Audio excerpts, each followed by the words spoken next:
This is a late night radio show. Welcome all. I don't know what that was. I was trying to be like a, I don't know, maybe more colloquial disc jockey, but that kind of went to like a posh kind of twat. Colloquial disc. I'm pretty sure they're all colloquial. I've never heard a posh disc jockey. Indeed. Anyway, so the important things before we get started. What would you like today? Oh, that's a massive switch. So that's ginger beer, which is actually fucking really good. Oh. That's really good.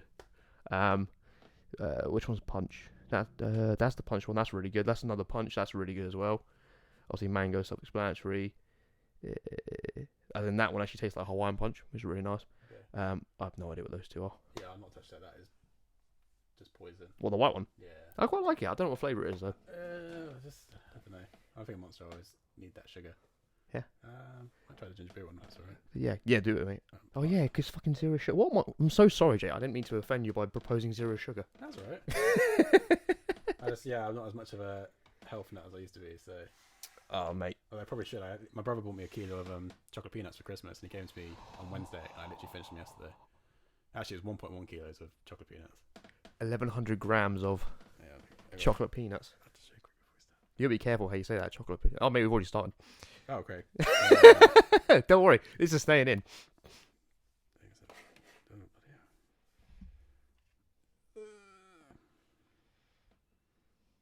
How much conversation have I had since Wednesday? Where's your brother? Is he at home? Yeah, he's holding the fort down. Fair play.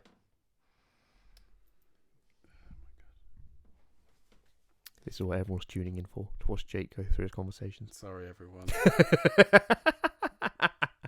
Oh, there we go. Right, there's that. Whoa. That barely fits in your hand. That's so big. I know, but it fit in my stomach. Yeah. And on that note, that's a good way to start. Right. Cheers, sir. Lovely to see you in person again. You too. Good to be back. Congratulations again on passing your driving test. Thank you. Now I can be a menace to society. Oh no, welcome to the club. No, it's been quite good actually. So I gave you, I probably should have asked, but I gave you just a normal one. I gave myself a hazelnut one because I'm a bit of a bitch. That's alright. I'm not really if it's black, then plain is how it is. I don't know. I just find sometimes when they do like the flavors in the coffee, without milk, it just doesn't. Sometimes it doesn't work. Yeah. No.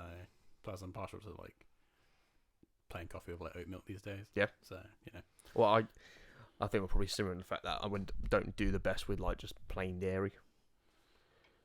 Yeah, I don't know. Oat milk just tastes so much better. Mm. I don't know. There's like because that's the thing, you get like a nice flavor from it, and it tastes like creamier as well. Yep. I don't know if my brother bought some stuff called Khalifa the other day, which is like another kind of oat milk. Because normally I get Oatly, and that stuff is like that is good so stuff. Good. Yeah, and I think when it first came on the scene, it was so hard to find it. It was only like really specific places that had it. Yeah. But then like Oatly's everywhere now. So yeah, I used to feel bad because you don't want to get it because like people that actually have a lactose intolerant, need to have their options. what are you talking about? They got plenty of stock, mate. Don't worry about it. Well, this is this is when like COVID started, and people like stockpiling. Oh, what you? Yes, the most bourgeois thing to be concerned about. Stockpiling oat milk. My goodness, we must stop buying the supplies. Mate, you've been spending too much time in Devon. Oh, that's amazing. I love that. Imagine if that actually was the case, though. People were just like, I can't function without my morning cup of tea with my oat milk. It's a natural thing, though, because like Tab's mum is allergic to gluten and wheat and stuff like that. But you couldn't buy any of that because people stockpiled normal pasta, but then also started buying the gluten-free pasta.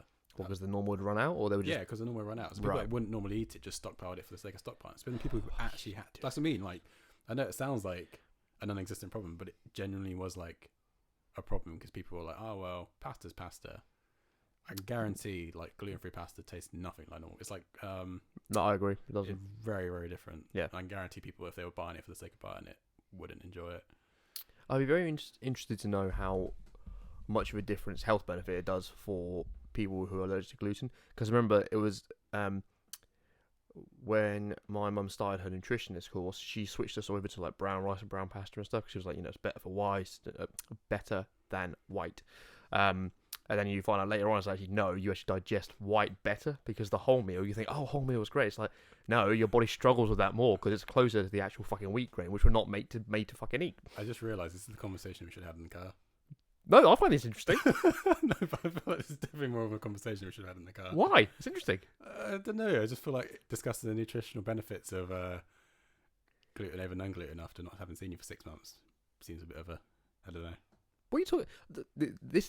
Shut up. This is a good conversation. Okay, provide a bit of backstory. I picked up Jake from his place and brought him over here, so we had to try and either we had to fill the time with 20 minutes of just nonsense that wouldn't be interesting. And the problem is, it got fucking interesting. You start on one thing, next thing you know, you're talking about car crashes. You start another thing, next thing you know, you're talking about, I don't know, more car crashes. I mean, I guess that's the thing when you're driving, you most likely talk about car crashes. Yeah, it's like when being on a plane, you're talking about all the plane crashes you have, yeah. Yeah, or the boat crashes. Boat crashes. Into another boat. Would it be a boat crash or like a boat sinkage? Sunk? You'd be surprised. Boats can crash really easily. Into other boats. Like, if you actually look at like boating routes and all that kind of stuff, you realise like just how densely populated, like packed they are. Oh, I'm sure. And you think about like the size and then the speed and all that. Same with like flying. People always think, flying is one plane in the sky, but if you actually look at like, you can get like apps where you can look at like plane routes. You realize how like packed it is, and it's not just like commercial airlines. It also includes like small micro flights, personal aircraft, that kind of stuff. Like the sky is littered. Again, see, we've started on one thing and ended up on another thing. I know, it's just the nature of conversational dialogue. But the it's because the turning circles. It's like an aircraft carrier. The turning circle for that is gigantic versus a speedboat. Yeah, same with a massive cargo container. Yeah, you think exactly. About a cargo container trying to slow down and then it's got so in the air and in the water, deceleration is fucking hard. Acceleration is easy. It's slowing down is the hard part. Yeah, because of momentum. Yeah, you just keep going. Yeah, because a plane turning requires so much time and space. Yeah. Anyway, what did you want to speak about? No, okay, so my initial thought was with us coming back from yours, I was under the impression that we'd be recreating our first day when we bonded together. So my thing. So I first met you, like I knew of you obviously throughout growing up through school, but I met you properly at October 2012 when I had that week-long house party, and it was the second morning, and everyone had gone home to get changed or have a shower or whatever. And you and I thought, you know what, we'll spend our day wisely, and we're gonna walk down to Tesco, buy some Nerf guns, and come back. Yeah, well spent day. Yeah, and it's an hour walk either way, and we didn't say a fucking word to each other the whole time. But after that, we were like, yeah, bonded. I just thought it'd be a repeat of that. Yeah, I still do that half the time. Like, it's just. It's not that I don't want to talk. It's just that like you don't need to. Yeah, sometimes you just. I mean, it's such a long walk as well. It I was. just felt like the time just we got down, got what we wanted, go back up again. The time for talking is when we get back. Yeah. We start shooting each other. Yeah. That's what I always like. I'm always one of those people like, if I don't have to talk to someone 24/7, it's so much easier to be friends with them. Yeah. I'm always the kind of person like, it's like we don't, if we don't talk for like several weeks and then you message me, we'll have a nice brief conversation. Yeah. And then we won't hear from each other again for like 4 weeks. Yeah. It's difficult, especially like when you get like, like your mid-20s. It's so much harder like trying to consistently keep a conversation going with people like, every single day. When you think about especially when you think about like, how many friends you have in school and all that kind of thing. Like, and I think the minute I forget to talk to someone for one day, I'm one of those people that like just goes underground. I'm just like, oh god, I didn't speak to him today, and then you just hide for like 4 weeks, and you're like, well, it's been 4 weeks, and that's even worse. And then you think, I'll leave a couple more months, and then you leave, and then before you know it's a year, then 2 years, then 10 years, and then you're dead. So Jake's setting his life expectancy at 27. Wait, hang on. 9 minutes. Yep, there you go. Yeah. I'll take it to a nice round 1 o'clock. Very good. Yeah. I appreciate it. I mean, it's been at people, I mean, I always reach out to people and if they talk about it in happy days, but, that's why I like the cat. We don't ever talk to each other. Do you never talk to the cat? I mean, obviously there's no dialogue, but do you ever... Yeah, I must admit, I do talk to the cat. Yeah. Quite a bit. Yeah, I like talking to animals. It's great. Yeah.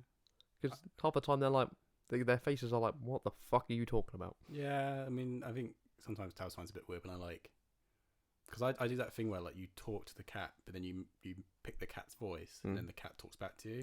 Yeah. And like, I mean, Greta's kind of like high level aristocrat, maybe like Joanna Lumley sort of style. Oh, voice. damn. Yeah. Just that kind of like, hoity-toityness. Yeah, see, to me, every cat sounds like Eddie Murphy. Why? I don't know.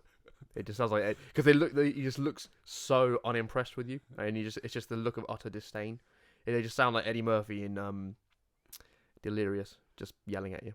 Yeah, I don't know. I thought they'd be more like Don Cheadle if you were comparing like looks. There was a meme the other day where it's like Don Cheadle literally looks like you've cracked a funny joke every time you talk to him. Because he's always got like half smile where he's like, Yeah. I can't really do it, but yeah, like he just always looks like half unimpressed. Yeah. I feel like that's what a cat would be. Yeah. So, Now, see, Don Cheadle to me looks like it just looks like a statue come to life. He just seems very like. He seems pretty like vacant, not vacant, but kind of like stoic. Yeah. I don't know. I always like stoic people though. I always find like the more interesting people to talk to because they don't really talk to you, but then like they mull on every word you say. Yeah. And then normally like their counter arguments or the counterpoints are always like cracking. Yeah. They don't really say much back to you, but normally it like shuts you up in like 4 sentences. So. Well, it's the people who talk the least tend to have the most to say, and you're like, oh. But that's the thing, you can say a lot but never say anything. Yeah. You can always say loads and loads and loads, but it's like, what? And I mean, and usually I'm always people that if someone's talking at me for like half an hour, it's like my brother this morning. I was talking to him and he agreed with me, and then he turned around and went, what? And I was like, what do you mean? Were you listening to me? You weren't. He's like, you just agreed to what I said and then turned around and said, what? And he was like, I wasn't really listening. I was like, so why did you acknowledge you heard me? That's something else though. That's just a case of he's just not really paying attention. I must admit I did the same to Tabs as well. I go, and then like 5 minutes later I go, you know what? I wasn't actually listening. What did you just because I feel like it's important, so I should like. You are a brave man for admitting that straight up. How did she react to that? Well, she knows I wasn't listening. Oh, right, okay. She knows. She was like, yeah, I was expecting you to wait 5 minutes and then say, what did you just say? That's very understanding. Yeah. Especially if it's like something important, like I need to go and do something. And like, I mean, I used to do it at work all the time as well, where they would tell me something or when like her dad is, we're working on like an engine or something. And they tell me all these instructions, and I always have to tell myself, listen, because I like fade out, and he's giving me like a really important instruction that could like potentially cost me a hand, and then I go, oh crap, well, but then I don't want to say, oh yeah, I didn't hear you, because otherwise they just shout at me. So it's just that kind of thing, really, where you just, I don't know how to describe it. You just vacant. Yeah. Someone, especially when people tell you a really important thing, you just go really vacant. Yeah. It's like the little, the monkey with the clapping cymbals. They're clapping the cymbals. Yeah. Yeah, that's good. It just takes over. You start thinking about stuff, and next thing you know, the monkey's in there going, you can't stop staring at him.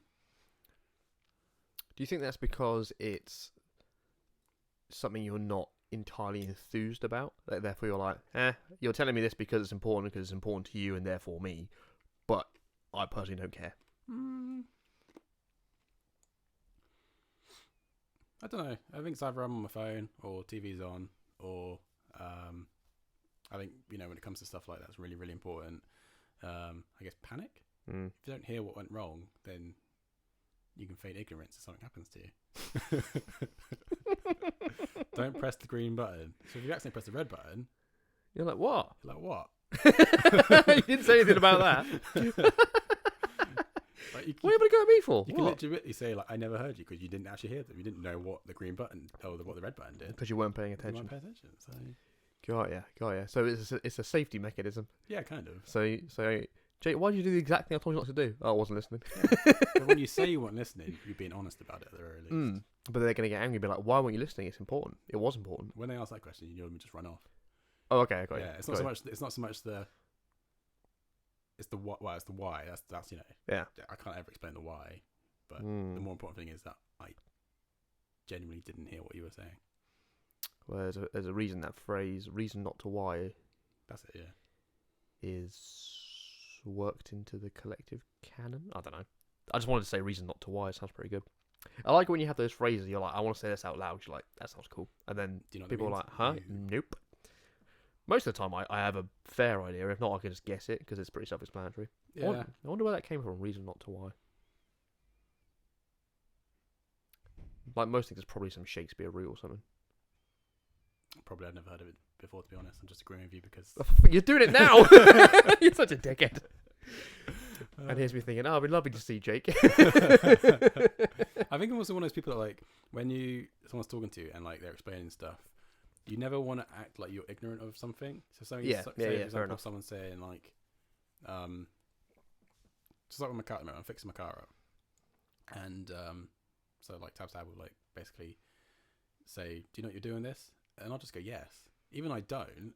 I'll just go, "Yes." Why? Because I don't want to seem like I don't. No, but that's just why he's there to help. He's not there just to be like, oh, you don't know, dickhead. He's like, no, okay, all right, cool, let's do it. I know, but if it's something simple like, you know, I don't removing something or other, I'm just like, yeah, I can do that. That's no problem at all. You know, then you just you're like in the fetal position underneath the car, just crying like, I don't know how to do this. But in the end, you figure it out. Dude, I think I've called Joe every month since this year started because there's something to the car, and he's like, all right, I'll come around and show you. Yeah, but it's because he knows what he's doing, and then he'll be like, right, I'm not just going to do it, I'm going to show you what I'm doing. And he's like, yeah, because then you can learn and you don't have to call me next time for this. Yeah. But it's just something different happen each time. So he's like, all right, this is this, this is that, this is this. Yeah. Well, I mean, I'm only doing it because like the car's not worth what the repairs would be. Oh yeah. No, the car is not anywhere near worth what the repairs would be. So, you know, I just thought, well, if I break it, I break it. Yeah. Fine. What's the worst that can happen? And there's plenty on YouTube, you know. So you just and I mean, the best bit is I've got access to the tools. So I've got all the sockets I could want in the world. So yeah, there's not a problem there. But it's just, I think, as long as you do everything methodically and you just kind of, I mean, there are certain things you know not to touch on anything. Normally because it's either got the, you know, the lightning symbol or the skull, or something or other. But yeah, you know, it's just there's you know, I'm one of those people that's kind of like, well, what's the point of paying someone for it when there's plenty of stuff out there to teach you. Additionally, that's also come from because when people tell me how to do stuff, I don't listen to them, and then I have to go and figure out how to do it myself anyway. So is it a case then of that it's more a comment on how your brain works for learning stuff? So if someone's telling you how to do it, you're not going to absorb it. Whereas if you did it, and if you worked out through doing it, you'd be like, okay, I can now do this. Yeah, I mean, a lot of people are practical people. You know, a lot of people prefer doing like coursework over doing exams, or people prefer doing like hands-on job experience as opposed to doing theory around the job. You're always going to learn more from doing something than you are from someone telling you. We had the week before we reopened, we had 2 days of like retraining or whatever, or just like the updates on what's going on. And the second day was actually quite fun. The first day was so boring because it was like the entire company on this bloody call, and it was from 8 till like 5. So I sat on my desk. I had my computer over there, so I had the Zoom call up, and I was like, I'm not taking any of this in because I all these new processes, I'm going to learn how to do it by doing it. If you telling me how to do it, I was like, I don't need to be told how to do this. Just give me the printouts and then I'll do it when we open again. But I had the Zoom call on there, and then I had Dawn of War Dark Crusade on my other laptop, and I was like, that's my day sorted. It was a great day. It was so much fun. It was brilliant. Just like, we have to push now. That's great energy, Matt. I'm talking to you.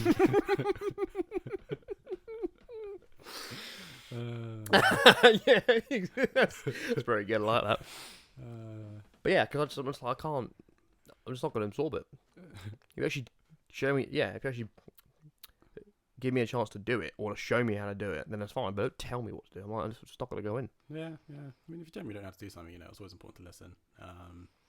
But yeah, I think stuff with retraining as well. It's like people tend to be quite condescending. Like they always kind of assume. I mean, it's always good to like reaffirm that someone knows something, but especially in like retail, they can be quite condescending when they are retraining you.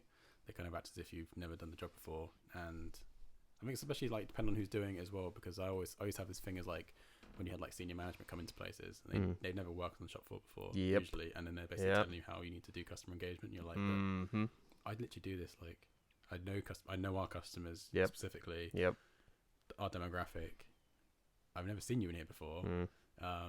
And what you find with a lot of senior managers is they come straight out of like another senior management role. Yeah. So from one company to another company, but they never actually like worked on the retail. Yeah, so they'll customer-facing switch side of it. industries in the same role. Yeah. But then they still come in and tell you how to do your job. And you're Yep. like, well, why don't you ask me how I do my job and then see what you want to change? But no, I get what you mean there. It is quite difficult to like sit there and, you know, especially after like, 12 months of not, retail never changes.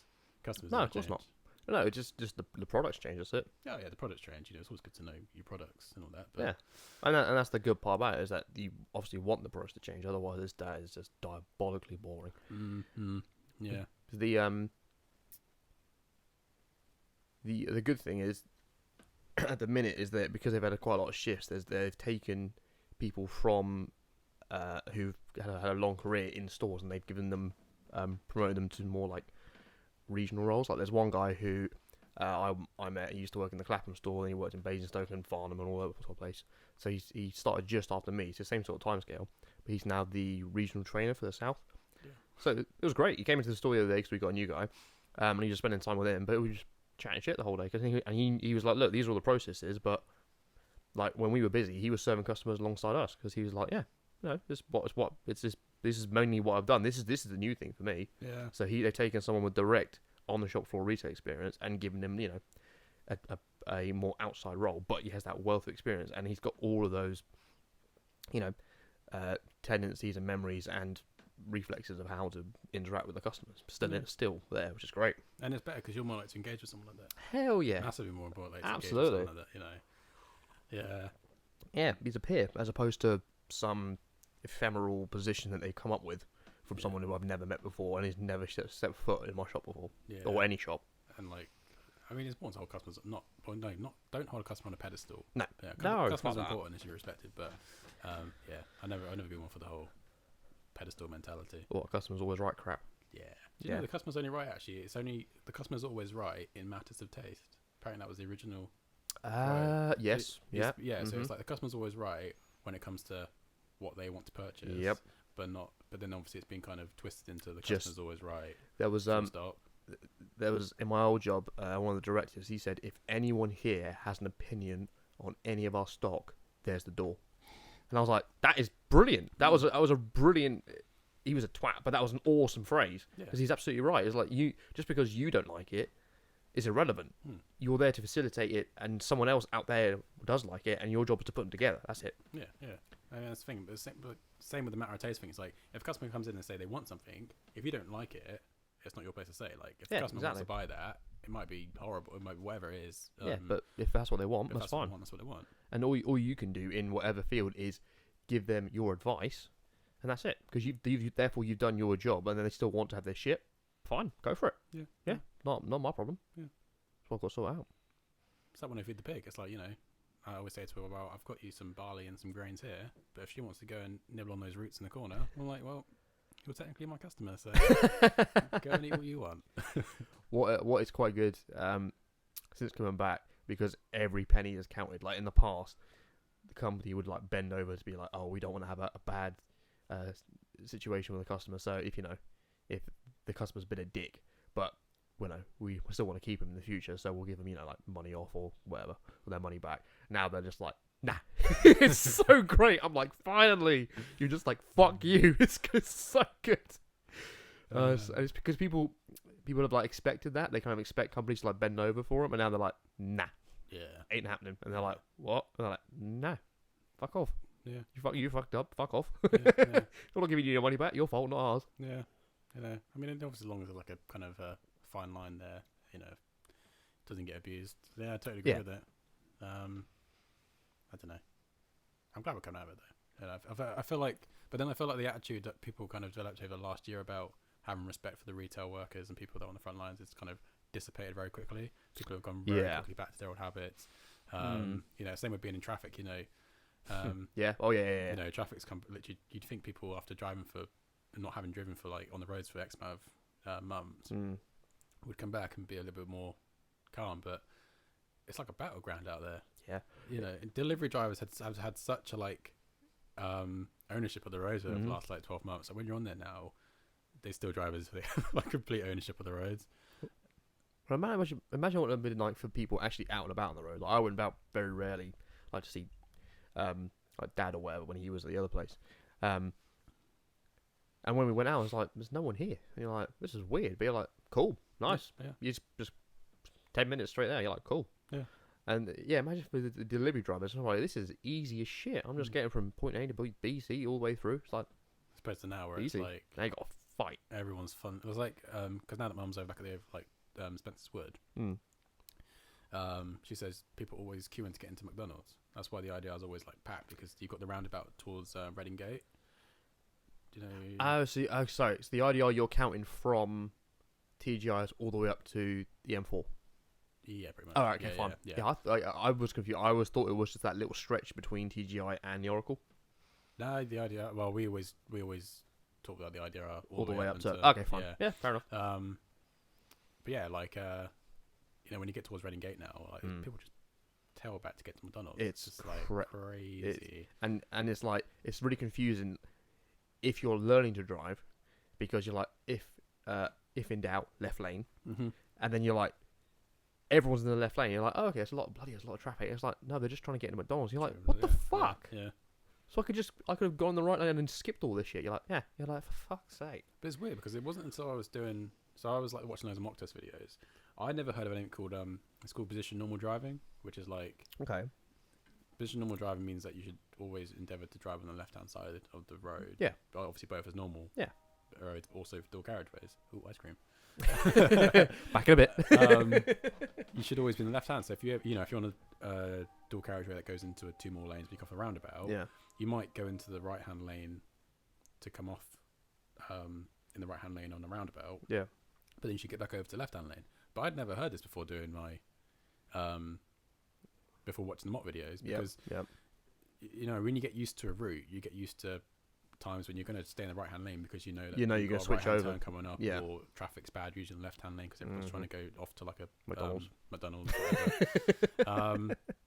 but yeah, again, if you're on a driving test and you have absolutely no idea, because a lot of people are doing the driving test in different towns now to try and get around the backlog, but it's like if you don't know certain roads, that's gonna fuck you up. As I mean, if you don't know, like, that's an industrial state, it's a left hand lane. And sometimes you get those weird roundabouts where it's like right hand lane to go straight ahead. So normally you would say left hand lane go straight ahead, but you get right hand lane to go straight ahead, and left hand lane is left hand only. Yeah, that messes you up as well. Yeah. But yeah, that's what I mean. Like, it's just with the whole thing in the IDR, because my mum knows which lanes to be in, it makes it relatively easy. If I had driven here this week, I'd probably be in the fetal position on the door crying with two of those big P stickers on the back of the car. Yeah.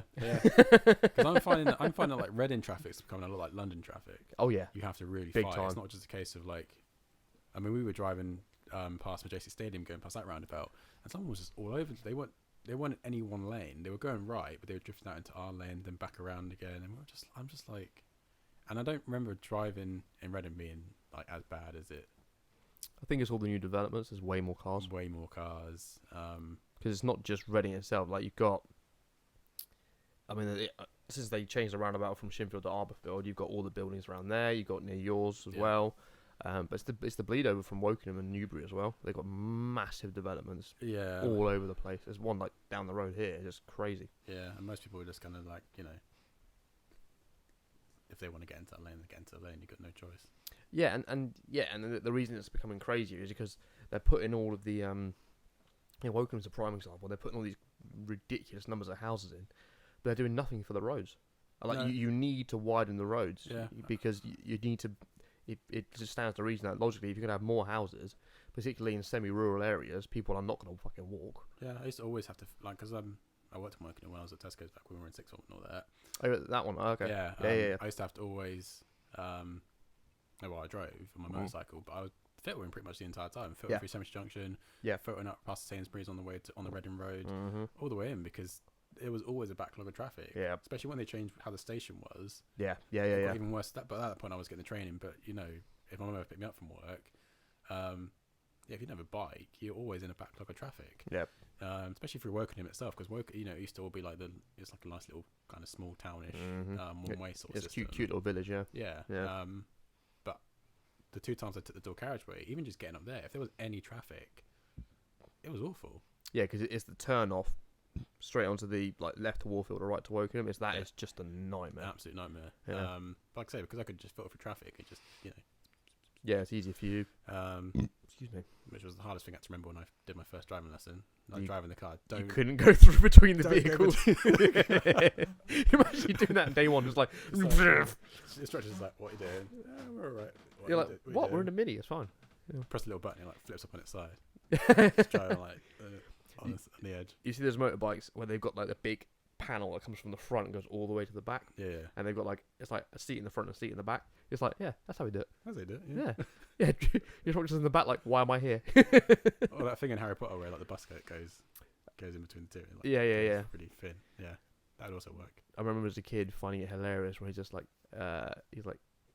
hey guys, why the long faces? I thought that was very funny. Yeah. I was like, yes, classic. Because they're stretched. Or even better, just put a shunt on the front. A shunt. Yeah. Yeah. Cow catcher, just plough everything out of the way. Yeah. That's what you need. So my story, I was going to tell you about points, because we were talking about points on the license. Oh yeah. So you got to make sure you don't have 6 in 2 years. Is that 6 right? and 2 years. Yeah. Yeah. So I got 4. So I got those 2 years ago. We were playing the Great Escape Festival. Shout out. And we were driving down M25 at the bottom. We had to get off of the M23 to go to Bath. We were running a bit late, so I was barreling it down on like a Friday morning. We're going, and they're saying something, or we're just dicking around or whatever. So I missed the junction. I'm like, bollocks. So I missed the junction to get off. I speed up a little bit more to get off the next junction, come back on, loop down, go in the Bath. So I did that. I was like, cool. We got there in time. All good. And then going to Bath, Brighton. And then we went there again the next day. The exact same fucking thing happened where we were dicking around, missed the junction. I went, for fuck's sake. So I got off the next one, came back on, go down to Brighton. Right. Then like 3 weeks later, I get this letter through the post being like, you were caught speeding at this place. And I was like, oh, bollocks. And it was like, you were doing 75 and a 50. I was like, it was a fucking motorway. I was like, what? Because I didn't see any signs saying it was like slow down, or it was like a 50 zone. I was like, what the fuck? And then I got another letter the day after, and it was like, oh, you've had these 2 days in a row, back to back. You got to pay a fine and go on a speed awareness course, and you get 4 points. I was like, otherwise you. Is it the same bit? Yeah, so I did like at like 11 on the Friday and then 11 on the Saturday. I did the exact same fucking thing. Well, at least it's the same place. I mean, I always assumed it was like, you were doing it 1 month, and then like a year later you got another set of points. No, but that's just so stupid. Like, I did the exact same mistake 2 days in a fucking row at the same fucking time in the morning as well. Yeah, but it happens. That's a problem. Like, especially like variable speed limits, and it's like Exeter's kind of bad for it because you've got so we'll go like 20, 30, 40 quite quickly. So you're in a 20 zone, then you go into a 30 zone for like 100 yards, then into a 40 zone. Similarly, there's a bit it's what I had to go on a lot on my tests or my lessons even, where they've got roadwork, so it's 30, but originally it's 40, and then it goes into a 50 zone. So you're doing 30, and you've got like these massive lorries like sitting on your ass, all the way up. And then you get to like a dual carriageway, but it's only a 51, so obviously you don't catch it. Like, they've also got a well-placed camera, and there's another bit where it like goes down into like a massive dip, and then comes back up again, but you have to reduce speed to 50. They've put a camera on there because people were like bombed down at 100 miles an hour. But the only problem with that is when you get to the bottom, the surface changes. Oh shit! So if you like do it like, because there's just a slight little raise in the bump, you could just like go badum, and then like you've got like a lorry or something. The lorry's going to catch on the bollocks on the ground. Yeah. But yeah, I think that's a bad luck, especially like I say, you don't know the roads. Yeah. Oh yeah. And you just assume based on whatever. Then it's like when there's like traffic calming measures. There are some traffic calming measures in areas where you think it would be 30, but you've got like speed bumps and it's like a 20 zone. But like the road's just a straight road. I guess it's because usually straight roads, so people are going to like do the speed. But unless your sat nav tells you what the speed limit is, all these new developments have no like signs up. Yeah. No speed signs, no 30, 20. They just expect you to kind of know what you're doing. Yeah, they haven't bothered to put that. Well, it's like the point is that they're not putting the infrastructure in to cater for these new buildings, new roads. It's just like people are just out to the building companies are just out to make as many units as they can because they've realised that you get more money for a higher volume of smaller units than a fewer number of higher value units. Yeah, none of which we can afford. Yeah, either way, you ain't gonna fucking afford it. No. But you can afford all the books you want. That's the important thing. Books, monster, and Nerf guns. That's all you need, mate. Yeah, I guess. But then you could have like a whole room, just a whole reading room. Nice high chair. I do want one. Smoking jacket. It's gotta be done, mate. I want a room where the walls are bookcases, armchair, fireplace. Not necessarily real, but fireplace. You can knock out the ceiling and have a double stack bookcase. You get a nice. Yeah, I need one of those ladders on rails. Yeah. Yeah.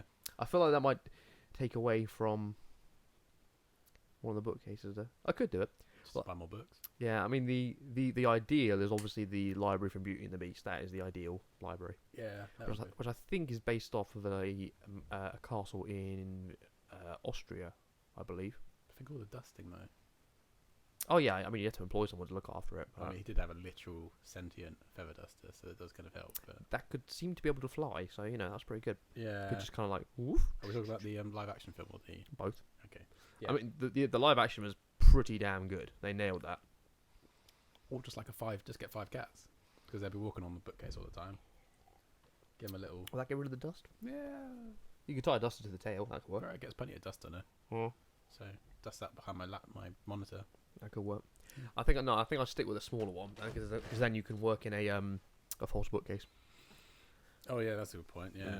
So like, imagine if like you were like, oh, the bookcases don't match. I'm like, oh yeah, it's annoying, innit? And then the reason they don't match is because, the center one is actually like a drinks cabinet or something. No, don't touch it. Don't touch it. Now that one's fine. That one's probably the most likely to fall over, which is why you're sat in front of it. Why?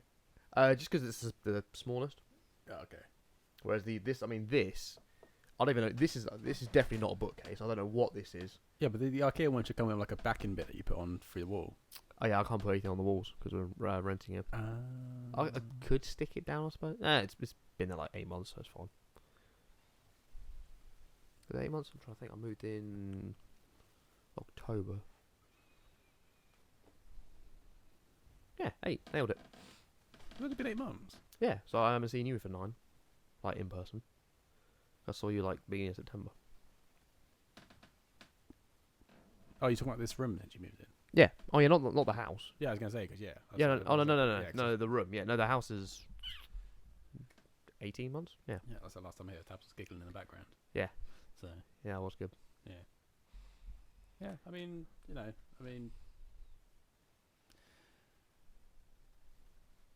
not so much the space; it's what you do with it, isn't it? Mm. I mean, it's like we don't have much space where we are. Like the bedroom is the bedroom.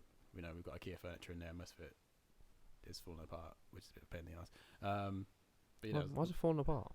Just because the problem with IKEA is they make cool stuff. Yeah. But the way they fasten stuff together doesn't make any sense sometimes.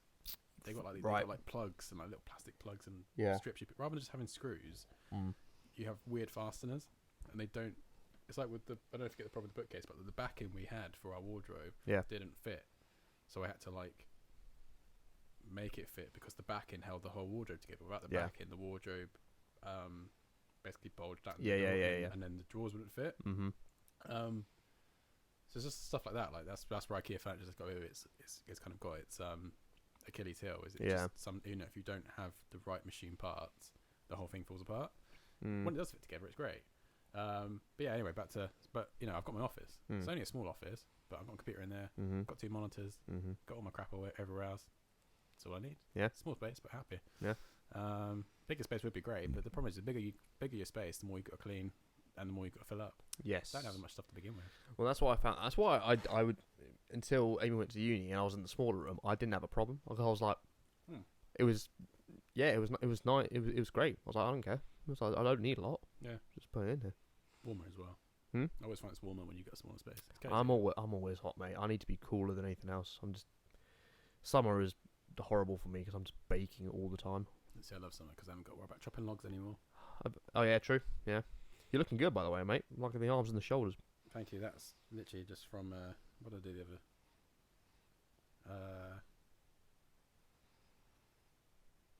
You had to break a wall. There you go. Yeah, so that was probably like good workout in itself. Fuck yeah. Which just gave me an electric breaker, and they were just like, break this wall. Nice. Can do. I'm happy now. Are you still doing your tire flipping? No, I switched back to doing like I just put all the weights on my barbell and doing like deadlifts. Nice.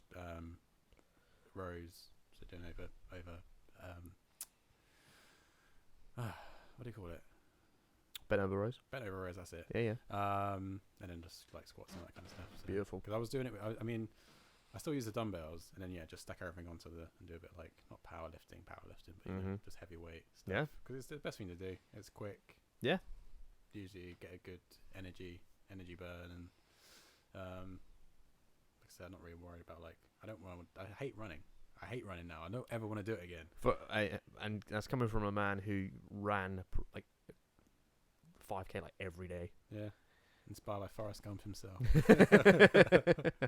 Mate, it was to this day it will still be one of the most impressive things. Yeah, that's the thing. Like, these days, it's not so much down time. It's just like, you know, there's not really much point, unless you're training for something. Ironically, coming from me, there's not really much point in running. No. You know, I mean, and the thing is, like, the Reading route was like perfect. It was flat. Yeah. You know, it's flat. It's paved.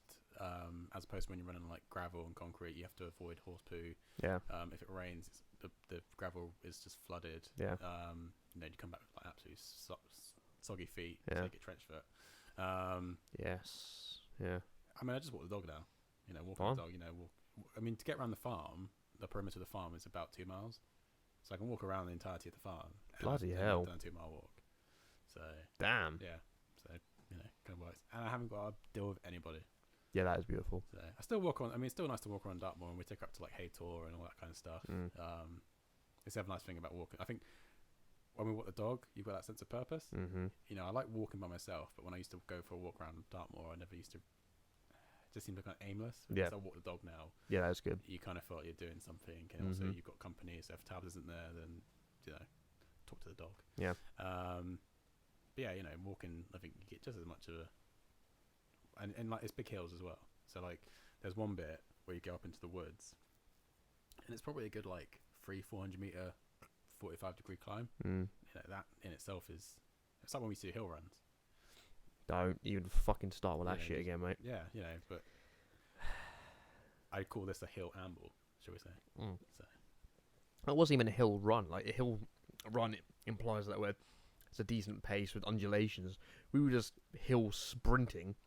And then walk back down and sprint back up again. That was always horrible. I do it sometimes. Like if we want to walk the dog, you want to run with the dog. So we run. Yeah, that's quite. Yeah, that's fun. Yeah, but again, as you say, it's not like you're just by yourself. It's giving you that purpose of doing it with the dog. Because again, as soon as you start running, the dog's like playtime, and then so it runs with you because it's part of the fun. What's it? Sorry, I had like moustache in my mouth. You had tash in your mouth. Tash in. Ah. Yeah, I'm not quite there yet. Bloody beer. Bid. So is that bid? Yeah, I thought all I heard was beer. I'm like, what are you drinking? Yeah, sorry. Yeah, I'm not quite there yet. I've got decent amount though. I shaved this before I came here. I did my neck. All I need. Yeah. I can grow this in like. Grow back in like 3 hours. Yeah. Because when you're exercising, how long are you usually working out for? About half hour, 45 minutes. Yeah, that's what I mean. You just Perfect. do short of it, you know. That's all you need. That's the thing. Like by the time I wake up, you know, I'll get on with stuff, clean. You know, at the moment it's job applications, so you know, doing job applications. Work on the car, which is a good exercise in itself. Because I was, you know, it's been raining like for the last since I finished I done my driving test. It's been tipping it down. So I was literally out in the rain last week trying to get the wing of my car back on because I'd bought new aftermarket parts. So basically, so what happened was the wheel arches had rusted out, and obviously an MOT, if you've got a sharp bit, it will fail. Yeah. So I could have put tape over it, but I thought, you know, this is my car, it's my baby. I'm gonna bring it up to scratch. What car you got? It's a Seat Ibiza. Oh yeah. 2007. So you know, it's you know, I like this. I never used to like Seat Ibizas, but I think it's that whole thing when you start working on your car, you kind of fall in love with it a bit more. So I just bought the aftermarket. I just bought like aftermarket wings, and spray painted them, put lacquer on them, and I put them back on again. Same with the exhaust. The front exhaust had broken because tabs drove over a rock basically, and because it was so corroded, there's like a flexi hose bit that connects the downpipe to the catalytic converter, and that basically kind of sheared off. So whenever you drove the car, it was always like sounded like the dog growling. Ooh, that's weird. What in the fuck is? Hang on. I think that's me for whatever reason. Don't know what that is. I did it all of a sudden though. Yeah, I don't know. It's kind of clicked out. Hang on. Yeah, I don't know. Yeah. So there was loads to do on the car anyway, and like I say, that the cost of the car wasn't worth taking it to the garage because they would charge me like £500-600 for the work. But what I didn't realise when I went to put the wings back on was that because it was a pattern part, it hadn't been bent to fit the way it used to. Yeah. So when I put the pattern part on, when I went to open the door was overlapping, so it would ping out like that. Oh yeah. And then when you went to close at the front of it. Yeah, at the front. Yeah. So when you went to close it, it would basically you couldn't close the door because the door was trying to close over the panel. Yeah. So it took me 6 hours. It was tipping it down, like taking it off again, putting it back on again, but trying to get the nuts done in a way that it basically bend out and fit. Punching it, just everything. Jesus in the Christ. pouring, and it was tipping it down the entire time. Yeah. I actually can't remember what my original point was, but it's a workout. Yeah, but it's a workout. That's what I mean. Like, and then afterwards, I had to do logs. Yeah, because you have to do it. The log thing is sick. It's such a good workout. It is awesome. That's what I mean. Like, I could use the tractor because the tractor's got. I think I've sent you a picture of the hydraulic. Cutter on the back, but just satisfying. Grabbing the axe and.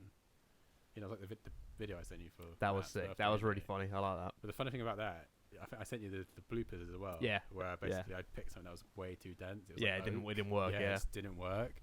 I got through it eventually. Yeah. But it took me like 20. I had to hit it like 20 times before it split. That was a fucking awesome video. That was very good. That was very good. Yeah. So anyway, back to the workout thing. So then you do that, and then you realize you come back in for lunch, and then you realize you need to exercise. Yep. So it's like, well, I don't want to do an hour and a half exercise. I just especially after doing like logs and all that. Some days I will, but then in the space of 3 hours, I can do logs, exercise, and then walk the dog. Yeah. And that's like, more exercise than I really want to do in one day. So I think when you do like stuff like you're lifting heavy, half an hour you can do it in, and you can fit it in whenever you want. If I don't do it on a Monday, I'll do it on a Tuesday. If I don't do it on Tuesday, I'll do it on a Wednesday. Yeah. And if I don't do it all week, then at least I've walked the dog. So you're still getting some. As long as I'm out. That's my thing. Is usually try and go outside at least like once a day. Yeah. Don't stay inside all day because otherwise you just kind of, I mean, I still put, I don't eat as well as I used to. It's because it's expensive, and I think I always say it's just expensive. Like, and salad sucks. Yeah, salad and really, really sucks. Well, the thing is, like we've both seen you when you've done different weights, when you've got bigger than you are now, when you've got a lot smaller than you are now, and I think. You would say, and I agree with you, is that you're happier when you're when you're not fucking like starving yourself, and when you're not, like a stick thin skeleton or whatever. Yeah, I mean, I weighed myself yesterday. I'm about 18 and a half stone at the moment, which is Fine. about bang in the middle from when I was heaviest and when I was my smallest. Yeah. But the thing is, like, I've already bought the suit for the wedding now. Yeah. They're going to tailor it to me anyway, and once I get married, like, as I already said, the pounds are going anyway, so.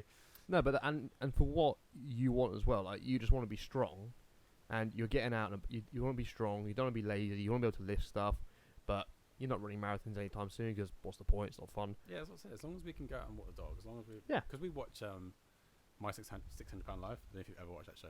I know what it is, man. Yeah, but like when you watch that and you see that's what we would say. Like I'll never get to that, but I wouldn't even want to be like £300. I want to be like to the point where I can't. We can't do anything. We like going out. Yeah. And I also think it's pretty much impossible where we live to really. I don't really have to worry about it. Like I said, I was surprised I was only up to 18 and a half stone. But when I think about it, like I say, when you're doing all the stuff that you do all the time on a farm, it's kind of impossible really to put on too much weight because there's always going to be. There's something to get rid of it. Yeah. There's always going to be something to get rid of it. So something counteracts what you do. What's stone to kilos for 18 and a half? 8.5 is about 100, between 150 and 120 kilos. So that's 250, 260 pounds, something like that. I think I converted the other about 259, 260. Yeah, cool. Hey, mate, it suits you. It's good beauty because just because of your frame, you just get a lot of power out of it. I remember that time where you'd lost the weight, gone to uni, and then you came back and you were just built like a door. It was awesome. Like, because you were doing that all that American football stuff. Yeah, it looked fucking incredible. It looked really good. That's the thing though. When I went to that, I was like, I could finally do something other than like having to hit people. And he was like, you're on the line. I was like, Like you really complain about that. Well, it was nice because I wasn't like. So if you were to compare like American football to rugby, yeah, your prop should basically be. 1 second, mate. This thing's bugging me now. It seems like it's getting louder. It's a static. I don't know what it is though. Before, what it's been is because this thing is overheating or it's going up, but it's not. This isn't making any sound, so I don't know. Okay, can you hear me? Yeah. You hear that? Okay, that's me being retarded. Never mind. It's back now. I just didn't plug it in properly. Maybe it was just when I turned around, it might have pulled that. Nope, that's just me being a knob. Sorry, everyone. That that was annoying for everyone to listen to that. Okay, we're back now. Yeah. So anyway, if I was to compare sorry it to about like, okay, we're good. So you got your center, which is like your hook, Mm-hmm. and then you got your props, which are like your center line. So you got like I can't remember what the lineman positions are called, but you basically get left and right. Yeah. And then you've got your tackles, which are your outside linemen, which are kind of the same as second row, probably I'd compare it to. So it's kind of like being demoted from prop to second row. That was how I would kind of compare my place on the American football team. Yeah. I mean, it's still fun. But then the same on the defensive side as well. Like, you've got so you've got your defenders basically. So you've got like 4. I can't even remember what they're called now. Linebackers. That's American football. It's American football, right? Yeah, but I'm not sure if linebackers. I think linebackers are a bit further back. Oh. But anyways, it's like kind of the reverse. The lineman, but your job is to obviously try and sack the quarterback. Mm-hmm. So yeah, when I went to like the trials and they were like, yeah, we'll put you on the line, I was just like, oh, for goodness sake. Just trying to get out of that life, but I don't want to be hurting people as much. But then like the same week I was like, well, they put me on the line and it is 2 for Tuesdays at Domino's. Gonna need that weight back. Fair play. So, yeah, fair play. Yeah, just took it as an excuse really to be like, well, screw it. So is that more of a case, was that a role where you had to run a lot?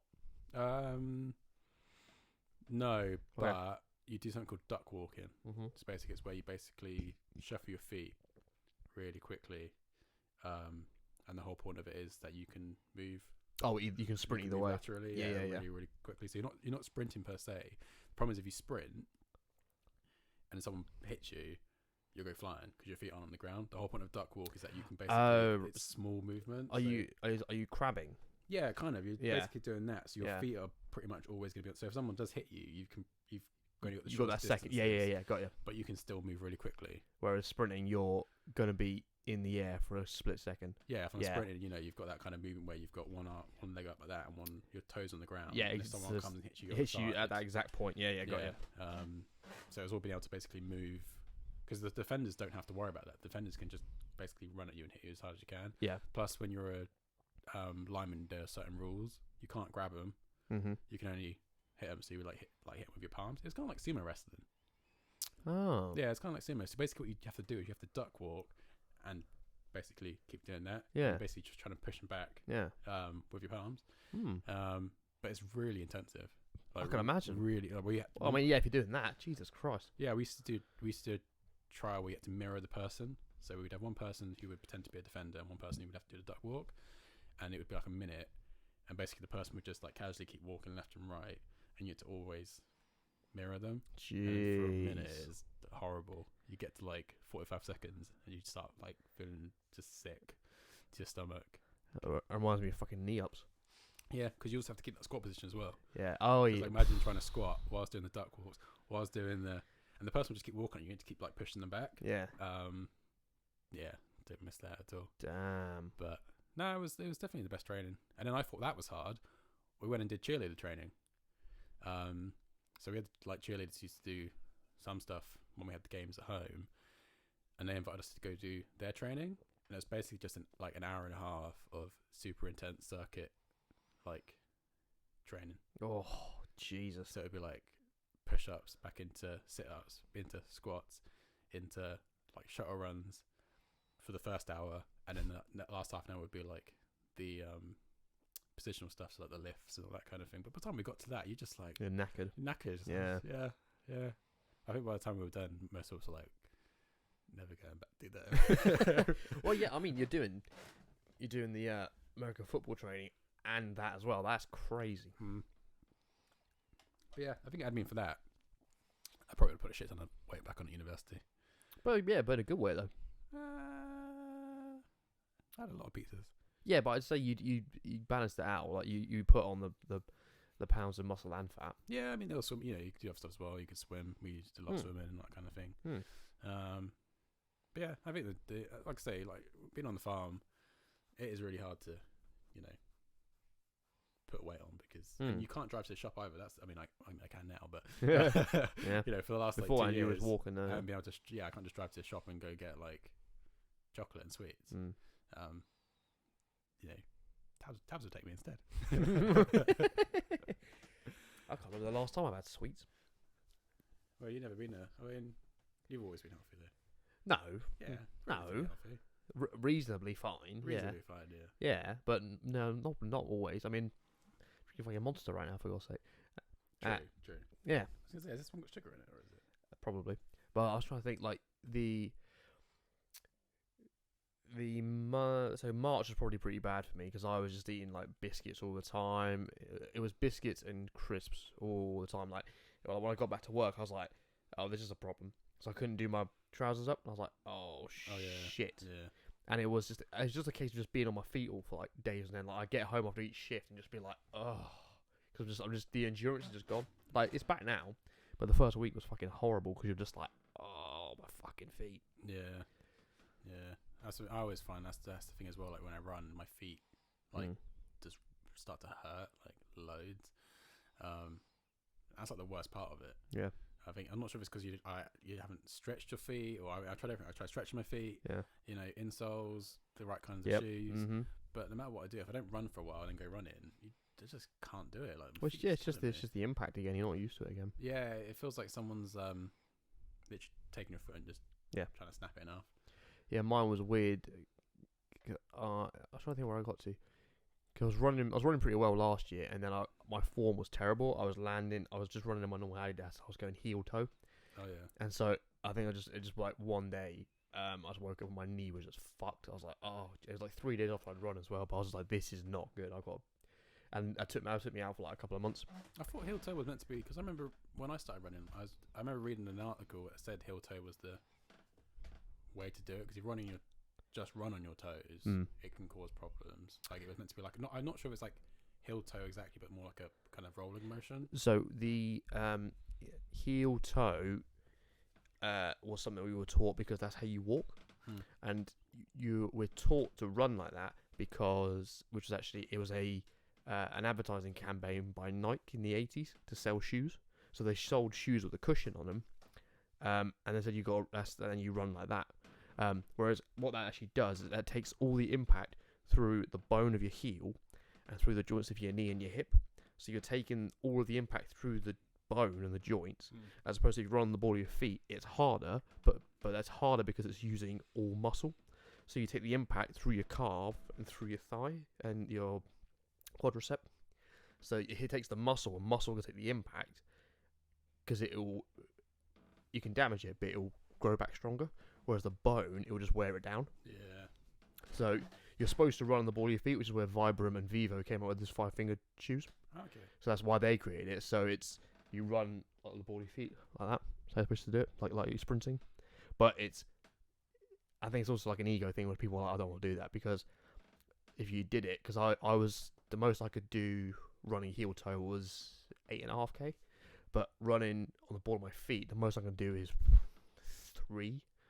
If that, and it's because it's muscular endurance then because all the muscle you're taking it, as opposed to like if you do like 5 miles heel toe, the first mile's the hardest because it's just getting your breathing right, and then after that you just get into it and you just keep going, and then after that you're just like, oh, you just kind of zone out, because it's just like it's just exaggerated walking pretty much. Yeah, same with stopping as well. Do you ever find when you stop, that's it? I'm done. You're out. You can't go again. Yeah. Well, that's where I fucked up with all my Spartans before, is because like you start off well, and as soon as you slow down, you're like, oh shit, you're just fucked. Yeah, that's why I'm like, if I ever like start chopping logs, I'll always try and keep going, because the worst thing when you chop logs is you get like lower back pain. So no matter how much you try and keep your form, you always get pain in your lower back. So I've tried to spend the last couple of like months, I think especially like deadlifts and all that, just kind of strengthen my back, but. Still it's. I mean, to be fair, most of the jobs are pain on the lower back. Like I say, breaking the wall down, pain in your lower back. Doing the caster, pain in your lower. It's all bending over.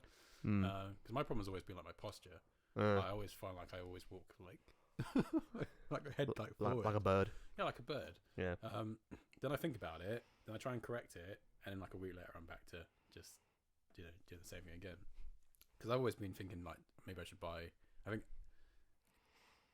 think now that I'm starting to be more concerned about my health when I get like to 40, 50 or whatever, I'm trying to be a bit more conscientious about like posture, back stuff. Yeah. Trying to do less stuff that has an impact on my lower back. So the stuff that I do now will probably affect me in like 20 years time. And I've seen it affect other people, and it just seems horrible. Like, when you get like you wake up in the morning, your back's just gone, and that's it. You're out until you can go see a physio. Yeah.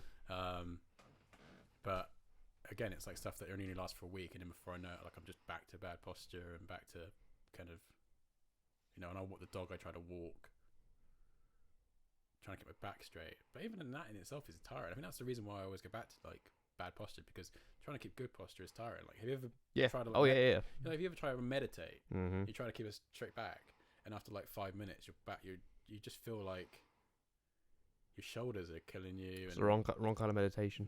Yeah, you just lie flat, mate. Just relax. Same when I go shopping. If I go shopping with Tabs, like it trains my I can't browse at shops because I start to like walk like some sort of weird ogre man. You just sort of like that, and why? I don't know. It just feels like gravity is just really because you don't like browsing. Yeah, I don't know. Maybe I'm the same, mate. I can't stand it. But you just feel like gravity is just really. I mean, it used to be the same when I was little. But yeah, I mean, I've always tried to. I mean, I used to do yoga as well back when I did the running, because that always helped with the running. But I don't know. I think I need to just start buying like braces and stuff and strapping myself in the morning. And not necessarily. I mean, I worked out for years that my posture, that I walk, that I kind of sat like this and walk like that, so shoulders forward. And then I was just like, and then I realised, hang on, this is bad. It's bad posture for my back, it's bad for my shoulders. So it's just a case of like rolling them back, and then I like force myself to do it. And it's made a huge difference. The fact that I've focused on doing it, because to get the shoulders right, for example, all you got to do is just hold your forefinger behind your back and relax, and it puts them in the right position. That's what you do. Just relax. That's it. And then just keep them there. Just bring your hands back. So don't move your shoulders. You got a shelf on the way. It's not going to work on a chair. Yeah. But that's all you got to do, and it puts them in the right place. Because where people go wrong, because people don't know they got bad posture, they'll try and do like that. Yeah. And you're like, that's not going to do anything. But it's literally just hold a finger, relax, and then just bring it, and then they'll just sit normally where they're supposed to. It hurts to begin with, because your muscles are like, whoa, we're not used to being here. Yeah. So like all the joints are like, so it aches. But you get used to it after a while. I think it's anxiety as well. I feel like when you walk, you sometimes like walk as if you're like protecting yourself. So you kind of like walk your head down, kind of shrink. I don't know. That's how I am. Yeah, I think because I don't like people that much. This. Like, I have like apart from people that I'm friends with. But I hate being in big crowds of people, and I hate kind of. It's still amazing you went to Skrillex with us. Then. That was fun, I was talking to someone the other day about those fucking sweaty people in front of us. I was like, I was telling, because Skrillex just released a new song, and Tabs was talking about it. Has he? Like, yeah, and I was saying, I've seen Skrillex live. And she was like, really? I was like, yeah. We went there. Fuck yeah, man. Nathan Luca was almost beaten to death. Oh my god! And you found that book as well. You still got The Agony of Power by Jean Baudrillard. Yeah, little did I know he would soon be a topic of all of my English essays.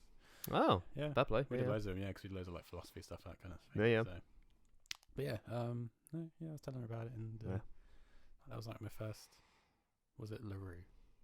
I remember going to see LaRue with Richard and and did Tom Taylor go as well?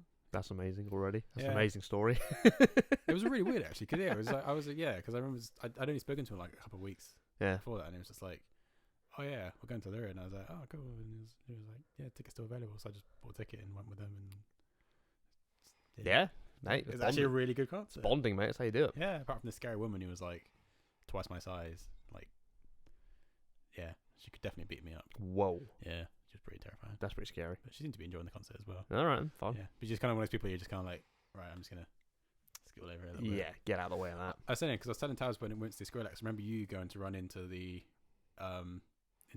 arena bit? Mm-hmm. There was that second lot of security guards who you had to like show your ticket to. Yeah. And he literally, as you ran, without even hesitating, just grabbed you by the collar and like pulled you back in. Yeah, I know.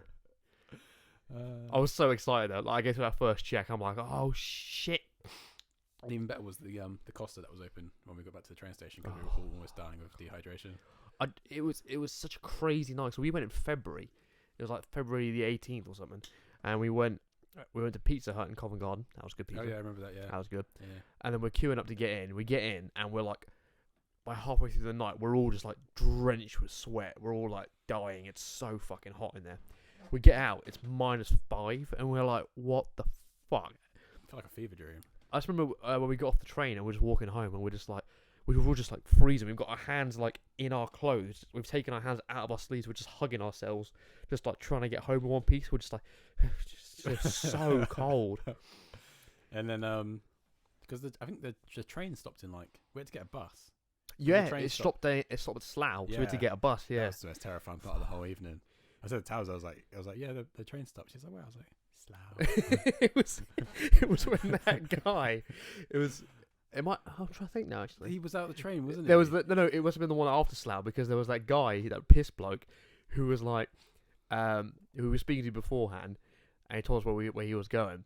And then we get to Slough, the stops, the doors open. This guy's like trying to stumble out, and all we hear is like cats screaming and glass breaking, and we're like, nope, in you come. He was like, thanks, fellas. That was funny. Just huddling together, getting into the bus, trying to get there in one piece. Yeah, I'm trying to think of the funny things that happened. The bass was so strong that Shaq's hat blew off. We had Captain Birdseye, of course. Mm-hmm. Yeah. I'm not sure if you wanted to mention that. That's all I'm saying. I'm not saying anything else. Yeah, that was bloody good fun. Oh yeah, and there was that couple in front of us. Which one? What, the sweaty ones or the different one? Not the sweaty ones. I'm pretty sure there was a couple like literally not that far. Yeah. What? I don't think they were quite having sex. Yeah. But there's definitely something going on. Something going on there. Yeah, I remember like trying to. I remember. I didn't see that. I remember I was looking at. I think someone else. I can't remember. It might have not been one of us. It might have been just this random guy standing next to me. I'm pretty sure it was a random person. Yeah. We just looked at each other and then looked at them and then we were both just like, right, we're going this way. I like that. Wait, you saved me, mate, because I was literally about to drown under a sea of people, and then I was just like, oh, Jake's there. All right, cool, we're good. I've got a human anchor now. So it was just so like, yeah, it was weird because it wasn't really like packed, but it was. It was. Everyone had swarmed to the front. Yeah. So like you get to the back and there's like nowhere there. We had that second barrier in front of us. Remember? Oh, yeah. We're getting crushed against that. Just like, oh Jesus. It was good night though. It was a good first experience for doing concerts. Mate, it was awesome because we had the warm up was Zane Lowe and I Blame Coco was on there as well. Yeah. That was LaRue. No, I'm thinking. There was Zane Lowe and Steve Angelo. I think it was. Yeah. I'm thinking of LaRue. Yeah. Yeah. Yeah, that was a very good warm up. But it's like we might be going to Boardmasters again this year. Oh, what are you saying? Yeah. Didn't touch wood depending, but the thing is with like concerts now and like festivals. When we went to Boardmasters 2 years ago, before the storm and coronavirus and all that, we kind of tried to stay more in the middle, and it was actually a lot more fun. Like so you can still see the stage, but I don't see the thrill of going up to the front anymore. I've done it loads of times. Yeah, for, same. Loads of things. Yeah. You know, Shaq and I did it for Justice. That was really cool. That's cool. But nowadays it's just like I'd rather stay in the middle. Yeah. Because we saw Chemical Brothers and they were amazing. But we had room to dance, room to chill out. We could go to the toilet when we wanted to and come find everyone when we got back. Go grab a drink. Like going to the front just seems kind of overrated for me these days. Because you get to the front and you're just like you can't enjoy. I remember when I was at Reading and like I was in the middle in the crowd for the vaccines. It was awful. Yeah. You're getting crushed from all sides. Yeah. And after that, I was just like stuff this and left. Yeah. So yeah, I think when I go to festivals these days, and not just that, I like to go to the dance tents more. I'd rather just go to a dance tent. Again, chill atmosphere. You've got plenty of space. You can get in and out. I've done the front at festivals enough now that I don't feel like I ever need to do it again. Even for bands that I really like, you know, I'd rather go and see them properly, enjoy the music. Hell yeah. You know, rather than get crushed at the front. Especially when you go to festivals these days, I just feel like there's more wankers than there used to be. Or either that, or I'm just, you know, kind of past that. I think it's that. Well, it's probably both, to be fair. Yeah. I think there's you get the change in music, you get the change of audience members, you get a change of, obviously us, we're getting older, so we got less tolerance for, like, when you first go to a festival and you're getting like drenched in beer or whatever, or you got like people pissing in the ground next to you, like, oh, it's just part of the experience. Whereas now you're like, get the fuck away from me, kind of thing. It's the mosh pits as well. Like mosh pits. I'm done. You think mosh pits are like heavy metal and all that, but we've had mosh pits at what are they called? Subtract. That was it. What's Subtract? The like dance band. I think it's Subtract. They do Pharaohs. Anyway, I'm going to defer to you. Anyway, you know, there's been like, you know, I've had mosh pits of like, kind of easygoing dance bands, like indie bands. People do mosh pits. It's like, why the hell are you doing a mosh pit? It's just like unnecessary. And normally it's the same like group of dickheads always doing it. Yeah, yep. And you realise that the ones, there's a big distinction between like EDM mosh pits or whatever mosh pits and metal mosh pits. Metal mosh pits, you'll get knocked to the ground, but people will yank you right back up again. All the other ones, they're just trying to fight people. Yeah. Usually people just like kind of. Yeah. Whereas metalheads are some of the nicest people you'll meet. Yeah. Because they're just like, yeah, it's all part of the fun. Get back up in. Come on, mate. We'll give you a hand. Yeah. And if you're struggling, they get you out of there. Yeah. They're like, no, it's not for you. You go over there. Yeah. That's the thing. That's what I mean, I think they did it at Rag and Bowman as well. We were there and like these group of idiots in front of us, they were like trying to back everyone out. It's like, I'm just trying to watch. Fuck are you? Oh, those dickheads who were just like, walk back up. That's usually when you get the problems. That's why I don't like being at the front of things anymore. I think as well, also because mosh pits increased. Yeah. I think the first time I went to Reading Festival wasn't too bad. Second time, it was like double the amount of mosh pits. And then by the third year, it was just like every single song, people were opening up for mosh pits. But it depends, as you say, it depends on the song, it depends on the band. If you're getting, you know, Bring Me the Horizon, and Shikari, Pendulum, some of their stuff, you're like, yeah, fair play. Yeah. I mean, Shikari is, you know, I mean, that makes sense. And then stand there, you know, and I've done mosh pits myself. Fuck yeah. But normally they never end well. I think the first time I got punched in the face, straight back out again.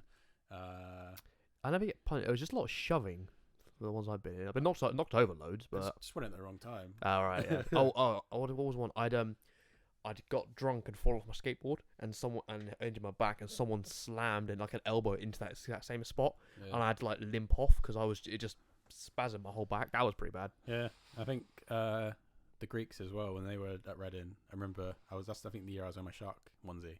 I remember going into mosh pit and like challenging people to try and knock me over, and people were literally just like running at me from all directions. Yeah, and that's what I mean. Like if you you know if you're kind of ready for it, it's part of the fun. Yeah. But yeah, I don't know. I like to go see more dance, like a lot more drum and bass stuff now when I go to festivals. Yep. And yeah, I don't really try to get to the front anymore because there's no point. There's no point unless they come down and they're gonna like I don't know sign your hat or whatever. They're not gonna do it through a fucking set. No, come on. Especially with current, especially with like pandemic and all that. They're probably gonna be a lot further away. Yeah, that'll be interesting. Did you see that one they did with a concert last year where they had everyone in like their own little metal like booth?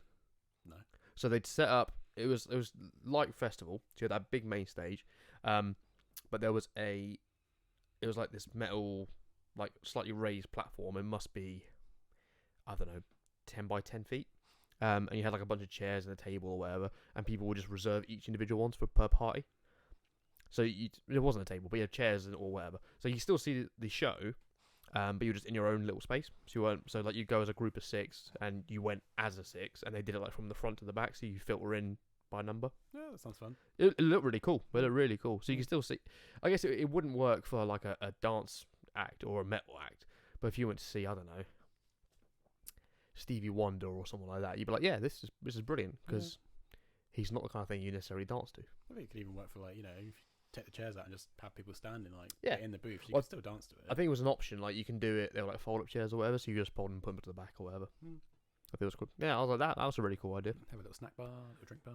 Yeah, well, bring your own shit. Literally. Yeah, I mean, I hope the Boardmasters to go ahead this year. I mean, I don't know if it will, you know, but we had tickets. Had tickets reserved from like the last 2 years. Yeah. I just don't want them to wake up on the morning and then go, yeah, we've cancelled, because that was a kick in the teeth. Yeah, that's. We went in and told our friends, and they were like, "Nah, you're taking the piss." We were like, "No, they've legit cancelled." That's so shit to do on like the fucking morning as well. That's like crazy. 6 o'clock, because we went to pick a friend up in Cornwall, and she messaged us and said, "Yeah, you're cancelled." Sent us the notice for the storm, and then we went and told everyone else. So we went to Sainsbury's, waited for her. She came down to us, so we just waited at Sainsbury's, went and had breakfast. It was pretty. What did it remind me of? You know, The Apprentice, when the people that are potentially going to get fired go to that like cafe. Yeah. It's kind of, or like the team that loses like the challenge, they go to that cafe. Yeah, kind of felt like that. Just give it sad. Yeah, just go with like a crappy little losers meal.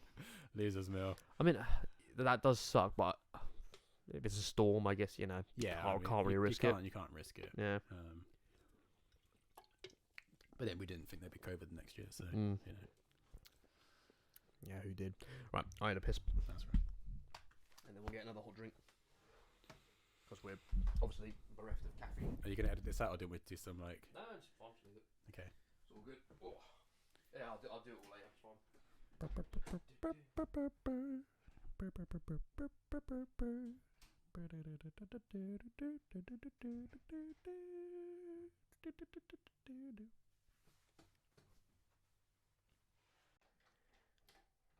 You alright? Locking yourself in, mate. Why not? So I'm here to look after you, mate. Don't worry about it. My mum's you want bathroom door. Just push that shut. My mum's door. The lock's really tight. So if I get similar doors, I always go a bit too hard on the order. It's like me with taps. I always break taps. I have this weird thing where I always worry it's going to like drip. So I do it too hard, but I did it so much at home that I managed to break off both of our tap heads. Taps weren't happy. It's alright. I think I redeemed myself by replacing the entire sink. So. Oh, fair enough. Yeah. You used to know your own strength, my friend. That's the problem. You're just like, BAM! Things are just made too cheaply these days. They're just made too weak. Yeah. For the weakling people who've got a weak grip. It's not very good at turning. It's because I've got small hands. I was always self-conscious about my grip. Yeah, I've got small hands. What are you I've talking got about? tiny hands, look. The same. Yeah, but for our height difference. True, yeah. I mean, Tab's hands yeah, I think Tab's sister's hands are the same size as me. She's like 13, 14. What? I've got tiny hands. Maybe, no, I just think the sister's got some freak paws. No, I've got tiny hands, man. Tab's hands the same size as me. Maybe she's got freak hands. You have got small hands. I have got small hands. They're small, like, for my size, they are small. Hold it up again. Tiny bit. That one's bigger. Yeah. Have you ever seen It's Always Sunny in Philadelphia? Yeah. It's like Charlie's lawyer Uncle Jack. If you've ever seen him, he's the guy that. Oh, I haven't. What season was he in? I haven't seen that one. He's in a couple of them, but like when he goes to court. I only got to like the first 2 seasons. He's like wearing these giant plastic hands, so he's self-conscious about his hand size. Oh yeah, I only got the first 2 in. I love it. Some bits have been it was ridiculous. I started watching it when I started watching it May last year, and I was like the first episode, I was like, Jesus Christ, how do they get away with this? Yeah, I was like, fuck, it was the gang one. Yeah, the gang isn't racist. I was like, what the fuck? Have you seen the one then when where Frank like comes out of the sofa? Yeah. That's good. One of my favourite that's bits good. of all Very time. good. You're just at the party, he just comes out hot and naked.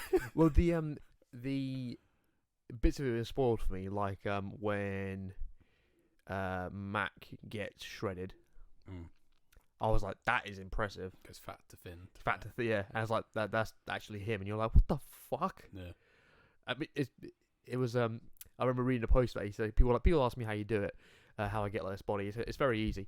All you do is lift weights 6 days a week, run 4 miles every day, and employ the trainer for Magic Mike. I was like, well done. All of which the studio pays for. I was like, that's brilliant. Well done. Yeah. Well done. The other thing we didn't realise until like we got halfway through all the series, but what's it? Rob McElhenney, I can't even say a second. Yeah, no one can. Is married to the actress who plays Dee. Oh, they? Yeah. That's cool. Yeah. Because that's the thing. Because like, and Charlie Day is married to the actress who plays the waitress. I need to watch. It's been so much. It's been a year since I watched it. I'll watch it again. Yeah, so so Charlie's always going after like the waitress, but they're also actually like married in real life. Oh, I do the coffee one. Yeah. I remember her now. Yeah. Which is always just funny because it's always just like that the is funny. abuse that he hurls at her like half the time. I like that. I do like when they do that stuff. That's quite funny. Yeah. Oh, you also need to watch The Gang in Quarantine as well. Yeah. Yeah, because that's like one everyone all the memes when the pandemic started. That's where all the memes for that came from. Yeah, I like that. It's just so funny because it's just Frank. Yeah, it's just Frank all the time. Like Danny DeVito is he's a treasure. Well, he's brilliant. I mean, like if someone was explaining to me, they were like, "Look, because this came out like 2005 or something." And I was like, "This is worse quality than the first season of Friends."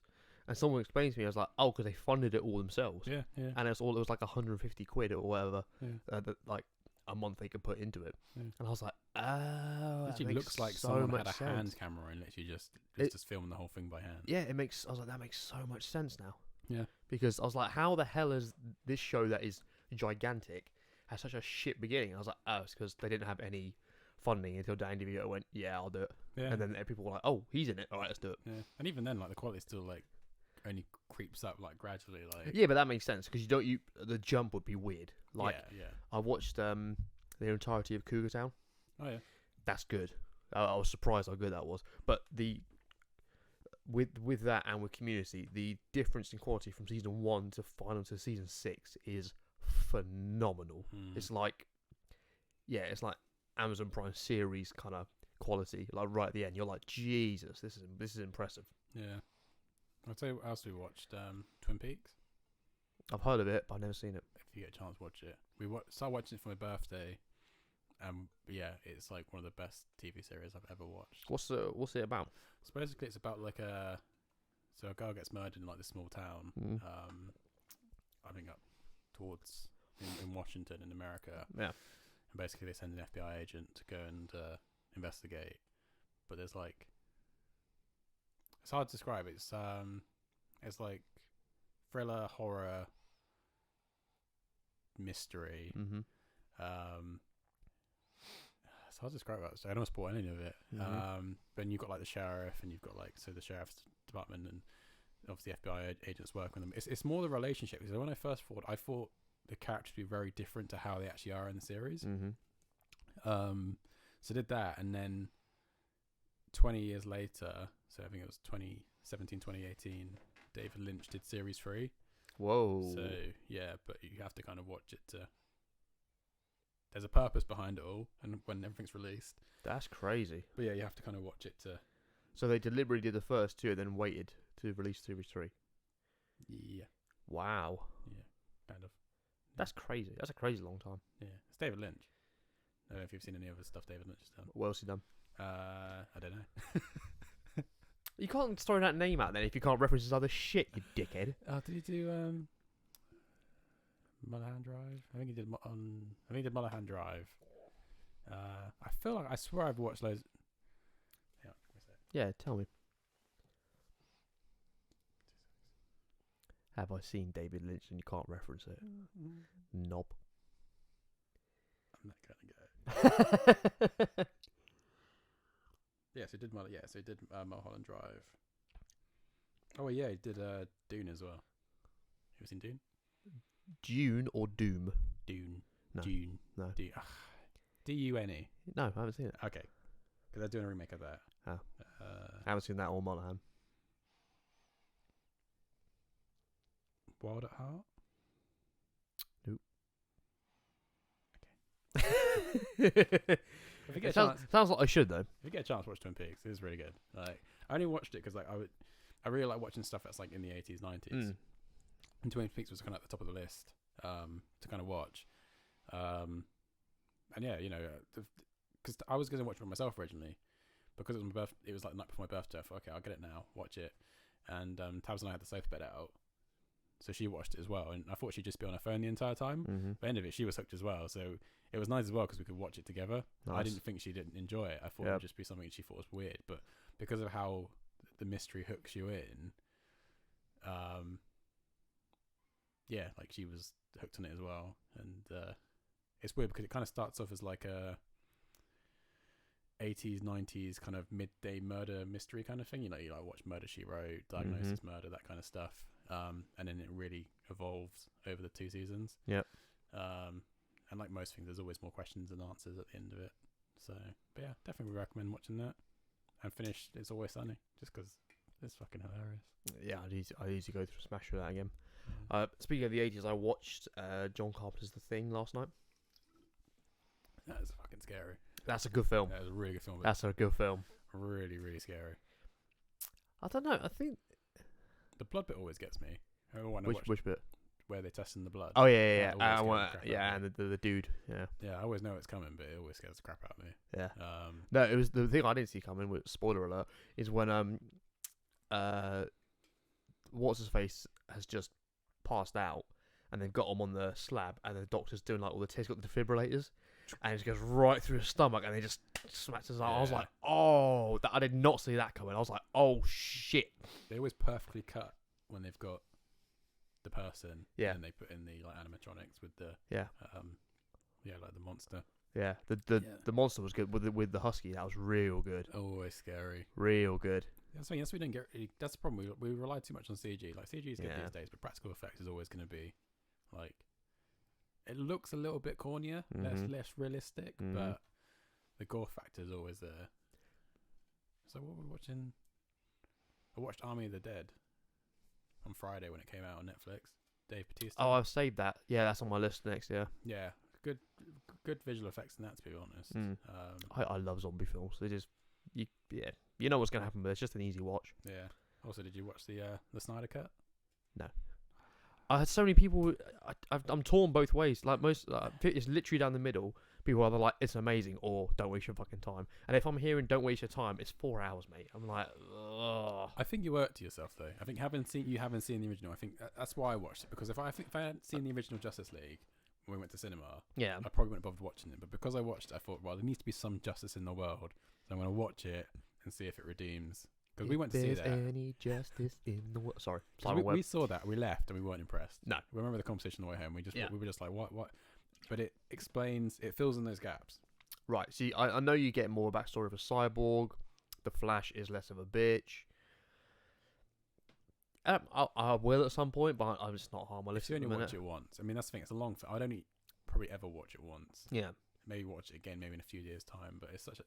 I mean, I started watching it like 5, 6 o'clock in the morning, and finished by about 10 or 11, including bathroom breaks and getting breakfast. You started at 6 in the morning, as in you got up early, or you just didn't sleep?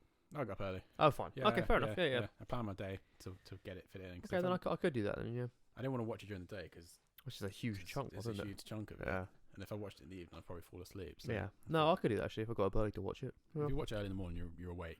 Yeah. You know. I can do that. I didn't feel like 4 hours. Okay, fair enough. Very quickly, you know. Fair enough. Yeah. Just watch it once. Then we'll talk about it. Yeah, I'll give it a go. I don't know. I'm just like. And if you don't like it, then you can be like, I don't like it. Yeah. Until you've watched it, I can't really, you know. Well, mate, I want to watch Mortal Kombat because it sounds awesome. Looks gory. People who are like full Mortal Kombat fans I listened to, they were like, yeah, the first 20 minutes were incredible, and then it was like, after that. What's it fall flat because of the story, or just in general? At the beginning, they were like, this is so good because it's just a combination of everything. Like you've got obviously the fighting, you've got the goriness, you've got the storyline, you've got the character personification, and then after that they just kind of dropped off after that, and they just kept the gore. Yeah, see that's weird because normally the story is what kills it. So normally like people drop the story off, and then it's actually kind of good to watch because the gore. I guess there's only so much gore before you're like, why am I watching this? I might as well just watch all the gory scenes and then. I mean, it's Mortal Kombat. You're like, yeah, it's great. It's like playing Doom. You're like, it's kind of it's almost funny kind of thing. Yeah. I mean, do you remember? Have you seen the Street Fighter film from the 80s? No, no. With Jean-Claude. Mm-mm. Well, he did. Really? I think it was Jean-Claude. Probably. I think it was Jean. It sounds like the kind of thing he'd do. Yeah. Oh, that's the other film I watched. Have you seen Bloodsport?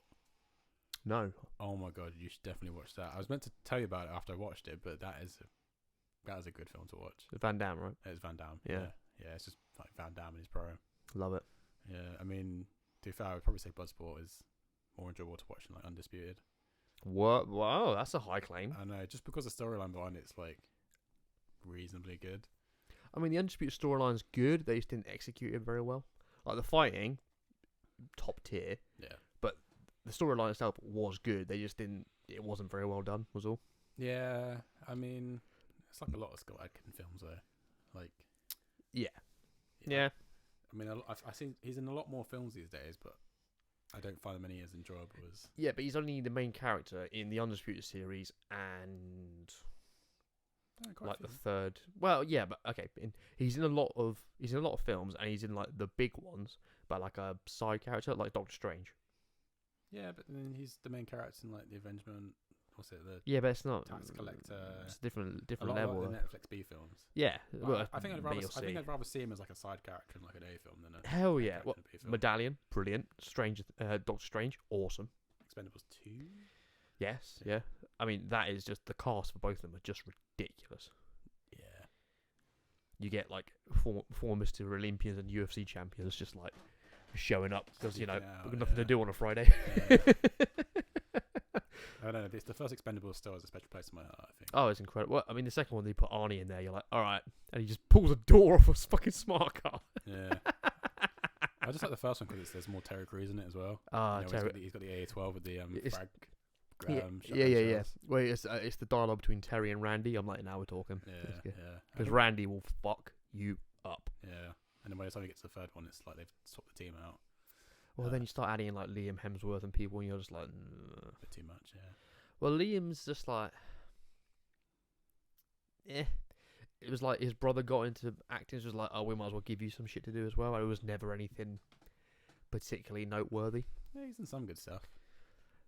Remake of Independence Day, that was awful. Yeah, that was pretty bad actually. That was terrible. Partly because there's no Will Smith at all, so it's like, what's the point? Yeah. But Goldblum was in it, wasn't he? Very briefly. Have you seen the trailer for the new Fast and Furious one as well? Yeah. Fate of the Night. It looks so fucking stupid. I'm so excited for it. Yeah, where he's coming. He's fucking flying the car. As a family. You've seen the oh god damn, you've seen the Comedy Central bit of that where they're doing like the cartoon thing. Yeah. And it's just like, everything is just family. He falls out of a building. Yeah, it's just like, watch out, Letty. That's the Ronda Rousey, UFC World Champion. Don't worry, I'm a mechanic. Her face is just like. Don't worry, I'm a mechanic. Or the bit where it's the bit where they do the parachute jump in the cars, and they all like start, and then there's like Roman in a tree, like impaled. Yeah. Ludacris like falls into the sea, like not like this. Yeah. Oh, it's so amazing. Comedy, it's Comedy Central. I'm sure it is. It was either that or it was College Humor. College Humor, that's it. Yeah. Family. Yeah. We're gonna jump this car from this building as a family. Right, family. I'm gonna go over this ramp, get out of this building while it collapses. It's like, oh, I forgot about that fucking scene. It's like, no. Yeah, 7 was so stupid. But remember when it's the Fast and Furious 8?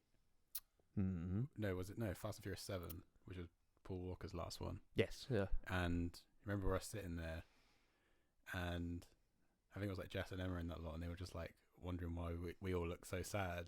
We were, mate. I was nearly crying at the end. I was like, "Fucking hell!" That was a beautiful. That was a beautiful moment. To be fair, yeah, they did that really well. Many memes spawned from that. You've seen the one where like someone's driving, they got a trailer on the back, and like the tire comes off, and it basically it goes round down the vent. But yeah, Fate 9 looks. It looks so ridiculous. Do you see Hobbs and Shaw? I've got it on Amazon. I watch it like every couple of weeks, to be honest. It was just they don't explain Idris Elba enough. No.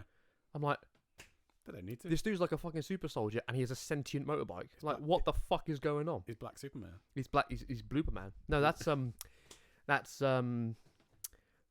who's the Rock playing from Marvel? Black Adam. That's it. Yeah. Pretty much. You got Black Adam. You got Black Lightning. Yeah. With not Jordan Burroughs. It's I want to say Mahershala Ali, but I don't think he is. He's very good, actually. Yeah, but I mean, Fate of the Nine. I mean, that's something like people say, "Why do you watch?" I go, "I watch it because it's just pure." It's fun. Like, if I wanted to watch a film because of it's like good, because it's good. Yeah. I watched something that I don't know won an Oscar. Yeah, I watched Parasite. Yeah, Parasite. Yeah, that was a good film. Great film. But I watched stuff like the Fast because you can watch it again. Yeah. I put on Fast and Furious 5, I think, the other day, just while I was doing I was applying to jobs, just because it's just one of those films where I like the cars. Yeah. And I don't need to pay attention the cars to it. are so sick. I don't need to pay. I mean, there is a lot less street racing than there was, but I don't need to pay attention to it. That's why I watched the first 3 because it's more about the cars. Yeah. I want to watch Tokyo Drift actually before I go back. It's still the worst film, but the cars are fucking beautiful. Yeah, I've been watching loads of like JDM stuff on YouTube. So like people who go over to Japan, they like look at the car culture and stuff like that. Oh. It's really interesting to watch because like this is a really cool kind of thing over there. Well, what's the car culture for them? Well, they're they're like Nissans and Hondas and Toyota GTs like and stuff. culture. Yeah. K cars, which are like the little vans. And the AE86s. You ever seen Initial D? Mm-mm. So it's like this like anime that's about like drifting down mountains, and there's a car called the Toyota AE86, which is like the main car in the series. So like they're like a coveted car over there. Cool. But yeah, basically just people just driving around. Like they do like meetups. So they got like I can't remember. It's called like Futo or something like that, like this massive truck stop where everyone does car meets on a Friday night. Cool. So that kind of, and you know like how Japan's highways are like they're mental. Yeah. So I was watching one last night, a series called Japan in a Van, which is like these 3 Irish guys who go over to Japan and do like they do like loads of JDM stuff, and they're being like driven around with these guys who have modified Honda Civics, and they're literally doing like 100 like kilometers an hour through like heavy traffic. Whoa. Something called the loop, which is like just literally, like when you get to when you go onto the M4 when you're over by the IDR for the big roundabout. Yep. It's like that, but even bigger. And basically they just like loop. It's basically just for them a giant racetrack, so they just like loop around it. Holy shit. Yeah. So really crazy. Like that stuff's still kind of illegal. Yeah. Very illegal, but yeah, it's just kind of cool to watch. Like, there's just so much. I mean, it's because there's loads of videos for it. I just end up like, because I started watching videos to repair my car, and then obviously I get more car videos coming through, so you end up just like watching loads of stuff like that. Yeah. But it's like Tokyo Drift, but more realistic. But yeah, then you get to like the Fate of the Nine, where it's more just what kind of crazy car stunts. They got magnetic cars. Spoiler alert, Han's still alive. Yeah. Work that one out. Yeah, that doesn't make any sense. Considering Statham worked so fucking hard to kill him. Yeah, it's like he died in Tokyo Drift from... We don't know. Blown up. Yeah. Then it turns out it's Jason Statham. Then it turns out he's alive. Yeah. How does any of that work? Yeah. I think the only reason why he's alive though is because what sent my brother the other day? Just for the continuity of it, or just literally just for it to make sense, is like, yeah, we might as well have Han still alive. And also because Jason Statham, if he's killed Han, you still kind of think to yourself, how is everyone so cool with him now being in the group, because they literally killed Han. He literally killed him, yeah. Whereas now they're like, oh, he's not actually dead. He's not actually dead. Yeah. Okay, cool. We don't actually have to. He's not actually a bad guy, because that's probably how do you make Jason Statham a good guy when he's literally killed one of the main characters of their group. I think the main way they did it was through Hobbs and Shaw, because Hobbs had nothing to do with the group. He was like an outsider, like teaming up with them now and again. Those two can have their own dynamic. Yeah. It works. I like the opening sequence. It was brilliant. It was really good. You know, he's over in LA and he's Jason's in London. Yeah, it was very good. And it's literally like that is Britain and America in a nutshell. Yeah, sunshine, orange hue, grey. Yeah, grey and rain. And then grabs a pint. For some dumb reason, they go to. It was just the bit when they're in like fucking Lanai. I'm like, this is so dumb. Yeah, it's just so fucking stupid. Why is he wearing like nothing but shorts? I'm like, this is so dumb. He's wearing like a fucking Warriors kilt. Like, why are you doing that against these like special ops team? Yeah, it's like, this is so dumb. And have you seen The Gentleman as well? Fuck yes, I've seen The Gentleman. I absolutely love that film. Yeah, that's very good. Yeah, it's just that bit where, spoiler alert again for The Gentleman, it's where that kid's fallen off the roof, and they got the other kids. I've all taken like videos of it, and they're like, bollocks, go get the phones. So they're all chasing them. Charlie Hunnam's sprinting after that guy. That guy runs to all his mates. And they're all like, come on then, you fuck. He's like, I'll give you the money. And they're like, fuck you, I'm going to kill you. They all put like pipes and shit. And he's like, oh, fine. And he's got fucking MP5 in his fucking coat. He's just like, give me the fucking phone. And they're like, oh shit. I like it when he's talking to the kids when they're stood in the flat. And he's talking about Bunny being able to like bench. He's like, how much can you bench, Bunny? Like, what is it? £200? And then that kid's like, are you talking to me? He's like, you couldn't lift the wheel of cheese, you cunt.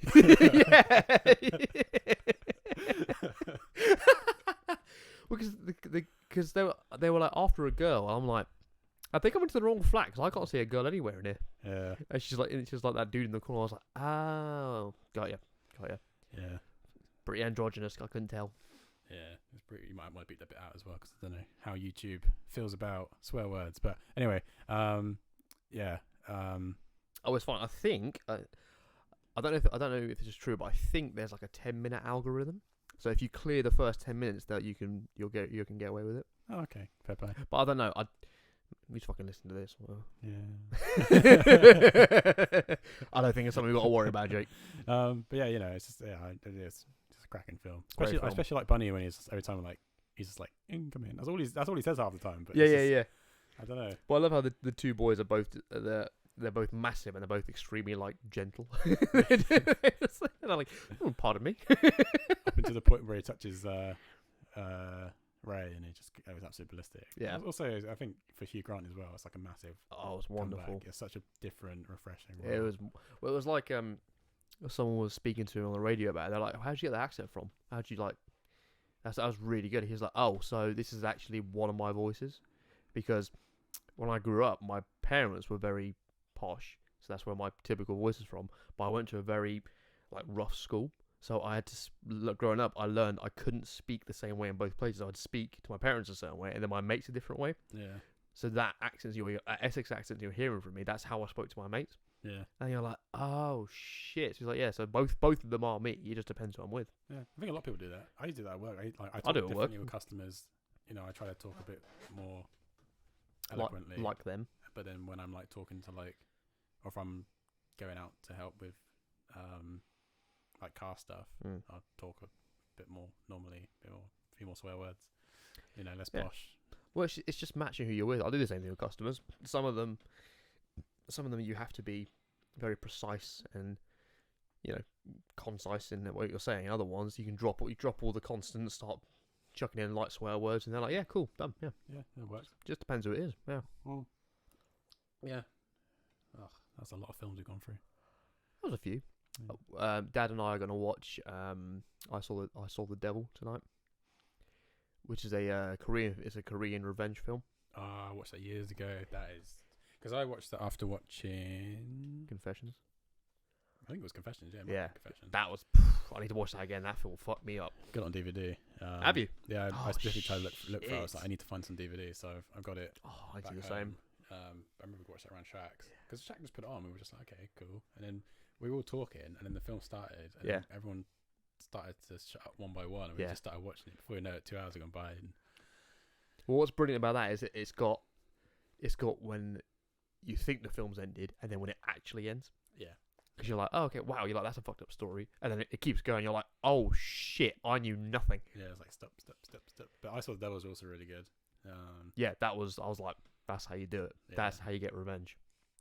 But I think I watched like stuff like, when we went through the phase of like watching hypergore Mm-hmm. Japanese stuff. Mm-hmm. I remember Tokyo Gore Police. That was a classic. That was a classic. Yeah. Fuck me, that's good. I like that. Because I remember watching that after watching The Machine Girl, which was another like ridiculously like gory Japanese film. So I'm getting confused. Is that the one where the front cover is a woman with a machine gun for a leg, or is that? Yeah, I think it's Machine Gun. No, that's she's got a machine gun for an arm. What's the one with a leg? Is like That's Planet Terror. I think. that's it. Yeah, That's that Planet was Terror. one of Tarantino's. Yeah, Like one. yeah. She's got she's hasn't got a leg. It's just a Yeah, like an AR-15 or something. that film's fucked up. Planet Terror. Yeah, no shit. Because that's got it's got Bruce Willis in it. Yeah, It's got Josh Brolin. love it. Who else has it got? It's obviously the main woman as well. Yeah, there's loads of people in it. Mm. That film's messed up. Josh Brolin reminds me of we were playing a game at work because we were pretty bored, and also we had to name actors who've done multiple superheroes, so more than one. So you've got straight out of the gate, you've got Ryan Reynolds, which was Lantern and Deadpool. Obviously, yeah, Brolin is Cable and Thanos. You've got Tom Hardy, arguably, as Bane and Venom. Venom 2. Have you seen the trailer for that? Yes.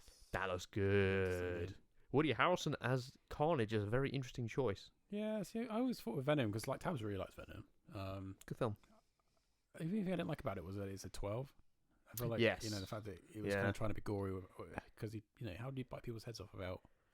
Yeah. It seems a bit weird, but I guess it was just to, like, appeal to wide. I just wish they'd, like, maybe release, like, a cut that was... What, a 15 version? Like a red band version. Yeah, that would be sick. Same with Carnage, like, the guy was a mass murderer. Yeah, there's Woody Harrelson. I'm like, he plays crazy well. I don't know if it's Carnage well. I think they would have, if he wasn't older now. What's his name?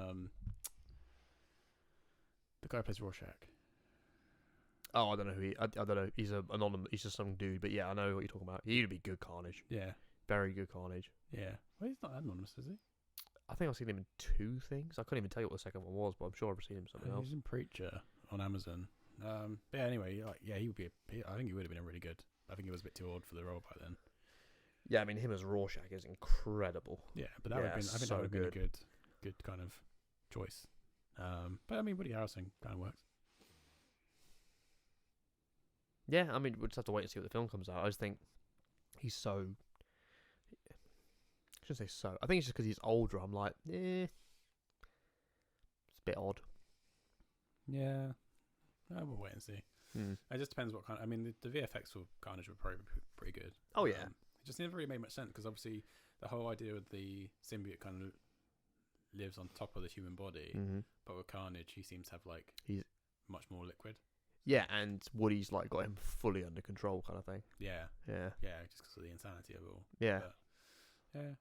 They should definitely do a crossover with those films and Deadpool because I really like. It's different universes, though. Yeah, but there's a comic for Deadpool versus Carnage. There is? Yeah, it's really good. That was like never ending. Yeah, my brother's got it. It's just so funny. It's basically just Carnage trying to kill Deadpool. And Deadpool just laughing at him. Yeah. And again, spoiler alert, but I don't know if you want to hear. Go on. Yeah. Yeah, it's basically so Carnage so Deadpool keeps turning up, and he hates Carnage because Carnage is always believing that he's doing the random acts of violence, but Deadpool kind of fucks with him because he can't kill Deadpool. And in the end, he basically breaks Carnage. He basically breaks his mental state to the point where he realizes that nothing he does is actually random.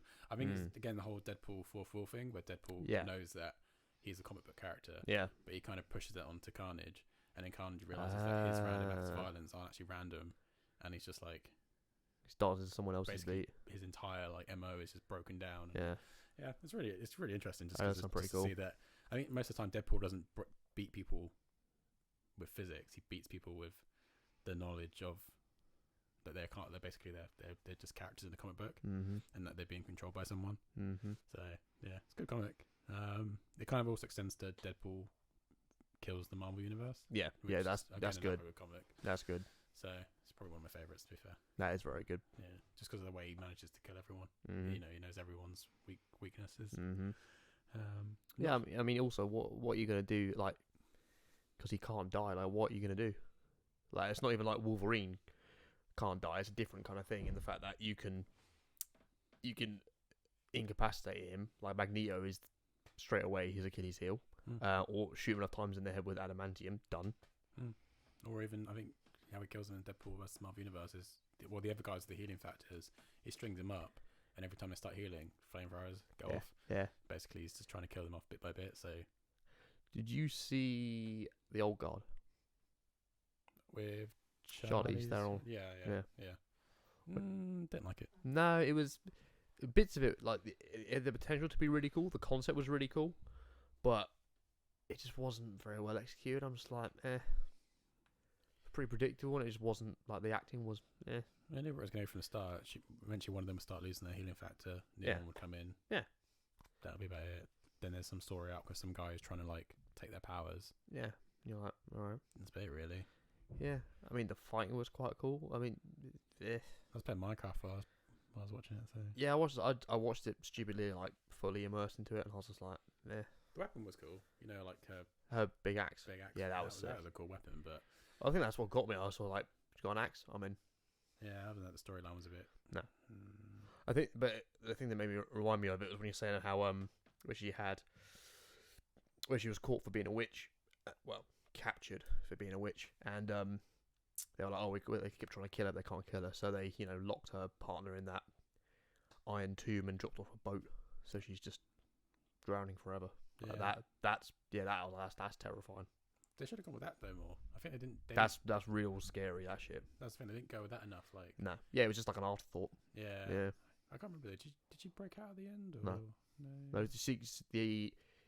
She would just die, come back, and then die again over and over and over until her power was used up. Because they've all got like a finite amount of times they can come back. Yeah, does mean it would have been more interesting if like she'd broken out and she'd been like, you had this psychotic, undead, unkillable machine, taking revenge on the world. Yeah, that would have been. That would have been cool. Yeah. So they went with she's somewhere. The guy who plays Dudley in Harry Potter, being a bit of a twat.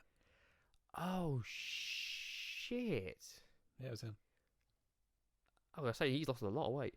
Yeah, he's in loads of stuff now. He's in the Queen's Gambit. Oh, he's in fair play, mate. The Devil All the Time. I didn't even know that. Yeah, Devil All the Time.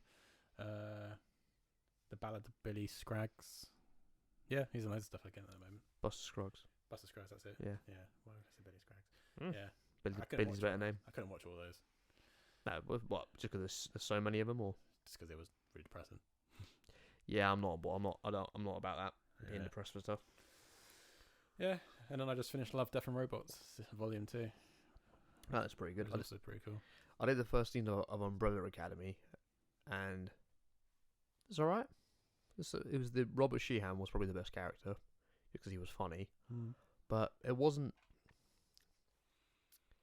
that like groundbreaking. Like you just kind of like, all right, there's bits of it pretty cool. It's like most things. Like the first season's usually the most interesting, like the character interactions. Yeah. Used to it, but then when you get to the second season, you're kind of like, can't be asked to watch it anymore. Well, it's like Luke Cage. The first season, I thought it's pretty good. Second season, like this is such a waste of time. Yeah, such a waste of time. Yeah, it wasn't that. It's kind of sad, really. Because it just went full circle. Spoiler alert! It just went full circle, and he became the bad guy. And then she's like, shit," because who's gonna stop Luke? Yeah, well, it's not even that. I never understood the whole thing between, because you had the daughter of Black Maria, who was in it, and then her mum and then she just suddenly becomes a villain. Yeah, another villain. You're like, but why? What even caused that? She didn't want to be involved, and now she's like a villain. Yeah, like why? Yeah, why is this here? Yeah. Yeah, and then I think the other thing we watched, which was a bit of a wild card, was Bridgerton. Did you see that? No, I can tell by your face that you're disappointed in me. It was really good. I don't normally watch like this period dramas, but it was really good, and it was really different as well. Well, I think that one because I was listening to people who'd seen it and they were breaking down what it was all about. Because you got like Downton Abbey or The Crown, which is fairly historical, whereas Bridgerton was like, we're gonna mix like that period with modern music, with fake places, and like the wrong outfits. Because they were like they're wearing the wrong outfits for the time it's set in. But you don't realise. Well, I think the point how it was described to me is that when it starts off with you think it's another historical period piece, and then you realise this is entirely made up, like this shit.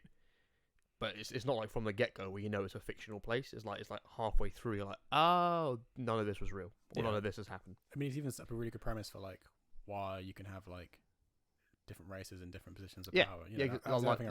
Like the Duke. Yeah, because for a second I was like, this makes no sense. Yeah, but then, exactly. But then like they explain it, and I'm like, oh, okay, well that makes more sense. So, yeah. You know, they kind of covered all bases, which I enjoyed. But I think that it takes a while for you to figure out, or for them to explain what's going on. Yeah, I was really confused at first. I was like, is this a proper period piece or? Yeah, no, this can't be a period. Yeah.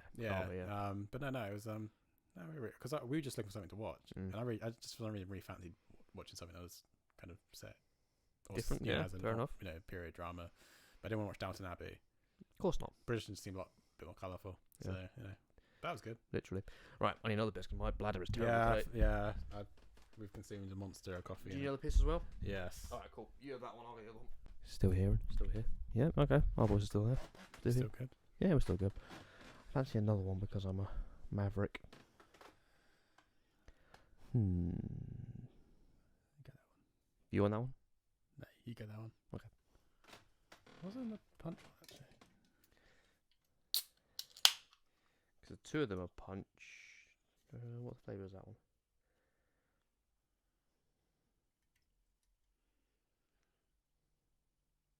I don't know what flavour that one is actually. Some butterfly crap. The monarch butterfly. Could go in a sec. Yeah. I'll tell you the worst thing I have to do this week is those COVID test things. What, the nose ones? Yeah. Ugh. Mum's got a couple, and so I got the train down last Wednesday, and I was listening to like drum and bass on the way down. I had my like wireless earbuds in, and then I swapped over to something a bit softer. I heard that someone was coughing. I'm pretty sure someone had a persistent cough like the entire time. Like they were like 1 or 2 seats behind me, and I was like, shit. Yeah. And so I got into Reading. Because if I'd heard them, I would have moved. Because I didn't hear them for like an hour. I was like, at that point, I was like, well, if they've been coughing like the entire hour trip, not going to change stuff anything, now. That happened. So I told my mum when I got back, and she was like, I'll probably be all right. Had my mask on the entire time as well, and hand sanitizer, and because of how the train is, you've got kind of protected by the seats. And she said, I've got tests anyway, so you can do a test. So I did a test the day after, and that was awful. Like trying to get the tonsils, like it was just I was just like. Yeah. And I did one this morning as well because I want to double check. They say do one a couple of days after you potentially think something might have happened. So I want to do one before I came out because obviously I want if I had COVID or whatever, last thing I want to do is come out here. Yeah. And so but my brother never seen one before, so I was like showing him how to do it, and literally the first thing was just like. Imagine you're back. Just imagine you're back in that time in Italy. I'm like, what time in Italy? And like, I don't know what it was on about, but it's like it just made me like feel really awkward because every time I had to put the fucking swab down the back of my throat, he just kept going. Just the whole thing. What the fuck is he talking about? You know. Italy? What? Don't worry. Anyway, okay. So anyway, moving on. Yeah. So so you have to like swab like your tonsils 4 times on each side. Yeah. And then stick up your nose and do the thing. Just the worst thing in the world. Like, yeah, it doesn't sound that fun. It's just not that fun. I mean, it's important, like I say, the test is actually really good. But yeah, if it hadn't been for that person, I probably wouldn't bother doing it. But Tabs has done it as well, so I could finally like relate to because she had to do it for work, I think. And yeah, it's just like, I mean, I'm glad I haven't got it. But the neighbours probably thought something was going on because all they could hear was hacking and coughing and then sneezing and stuffing up the nose and But I'm just glad this is hopefully the last time I have to get the train down. Yeah, never again. Have to get the train after this. How long will it take you? Hour 40 on the new ones. Oh damn! Yeah, fair play. Yeah, I cut it down from it used to be like 2.5 hours. Yeah, that's pretty good because of the new high-speed trains. Although they did take off a load last week because apparently they found cracks in some of the trains. Whoa. Yeah, so I was like, well, that's sod's law. Like, literally meant to come down to Reading. I wasn't even sure I was going to book my ticket. But yeah, I mean, I would have got a car down, but by the time they do the MOT, then if the MOT fails, plus 200 miles is kind of a lot for your first like proper journey out. Yeah, well, it's not even the journey out. It's just that the car would probably struggle to do the 200 miles at least without any problems. So, plus Tab's car has like cruise control. So I was like, well, you know, I'd rather just stick that on and just, you know, cruise down 70 miles on the way back. What car she got? She got a CIB for. Okay. It's a 2014. Nice. It's the Formula Racing version. Yeah. So it's got like 1.6 engine. So cruise control is cool. Cruise control, that kind of stuff. It's got a little pedal panel. Yeah. I like that. I like that. And the thing is, it was so weird because my instructor's car was the same, but it was a Ford Focus. It was another 1.6, and they're both diesels. So then, getting used to my car, which is 1.2 petrol, is just mad because you have to put a lot more. You know, with a 1.6 diesel, you can literally just ride the clutch. Yep. You don't have to do anything. The clutch will just take you away. Yeah. You can pull away in second gear, no problem. Yep. Whereas my car, like, you have to put as much gas into it as you possibly can. Plus, I think I need to do a few other bits like change the oil filter and a few more tidbits. But yeah, it was just really, really weird trying to get used to transition from a really, really good responsive car to my janky. Yeah, you know, lovely little piece of turd. But it's yours. That's the important thing, Jake. Yeah, that's the important thing. Yeah. Well, first thing I'm gonna do if I pass the MOT is go to KFC drive-through. Well, obviously, why else do people drive? Yeah, it's usually initiation, isn't it? When you first start driving, you go straight to the drive-through, sit in the car park, be a menace to society. I think the first thing I did was I went to Tesco by myself. I was like, oh, that was a rush. That first time when you're pulling off, you're like, oh my god. Yeah. If you stall on the way, which I did on the roundabout. Yeah. Yeah, I did. I remember when I went to KFC with someone who was in sixth form, and I stalled on Richfield Avenue on the middle set of traffic lights. Oh my god, it's not a good place to do that. Not a good place to stall. No. But it's all part and parcel. If you don't go out, I mean that's the thing. Like once you pass, if you don't go out, then obviously you're never gonna, you know, get used to driving. I mean, when you do it with your instructor, it's different because they, you know, you've got the L plates on. I think the difference when you fuck up and you haven't got the L plates on is people are like, "Why the fuck are you pissing around? Just get going." Yeah. Yeah, L plates you kind of give them some leeway, but I think P plates you're just asking for trouble. Yeah. Because people are if you pass, people are like, okay, you can drive normally, and you've still made a few mistakes. They're like, what the fuck are you doing? Yeah, that's why Tab said don't get P plates. Don't do it. Don't no. get P plates because it's worse than having L plates. It really is. Yeah. Really is way worse. It's like people are kind of like challenging you to be like, all right, you passed, have you? All right, prove it. Go on then. Yeah, prove it. Yeah. It's also weird because I think whenever you pass, obviously it depends where you live. Yeah, Reading's pretty bad because you've got a lot of traffic, a lot of lanes, a lot of roundabouts. Whereas where I live is bad because you've got country roads. Yeah, so people just bombing down it. Yeah, national speed limit doing 50. Hazards, cows, potholes, and hills. So there are 3 main hills to get out of where we live. It's kind of like water slides. You've got Bridford Hill, which is like the easiest one because it's got the best visibility and the best passing places. Cannantine, which is like middle because there's slightly less visibility, less passing places, but it's still not too bad. And then Slade Hill, which is like almost vertical drop, no passing places, and yes, it's really steep and it's also really windy. So it's not a massive hill, but if you have to reverse back up it, it's quite strenuous. That was the first one I did. I was like, yeah, I'm going to get down here. And then it takes you onto like a valley road, which is like 50, 60 miles an hour. And again, because where I am, everyone drives fast. Yeah. Farmers, you know, if they got a tractor, you think, oh, they'd probably drive a bit slower. Nah, they come hounding around corners, hay on the back. On a tractor? Yeah, a tractor. Fuck me. Yeah. You know, with their lanes close in and then come out again. Oh. So, yeah. It's people's brakes must be good. That's the thing. It was very different learning, like going out on my own for the first time in Reading, as opposed. It's the same as running. You know, running in Reading, nice flat pavements, lots of space, easy going. Yeah. Running on Dartmoor, gravel, dirt, very uncomfortable. Same as driving. You know, but you know, I think once I get up to speed, it's gonna be a fucking blast. Fuck yeah, it will. There's some really, really nice roads.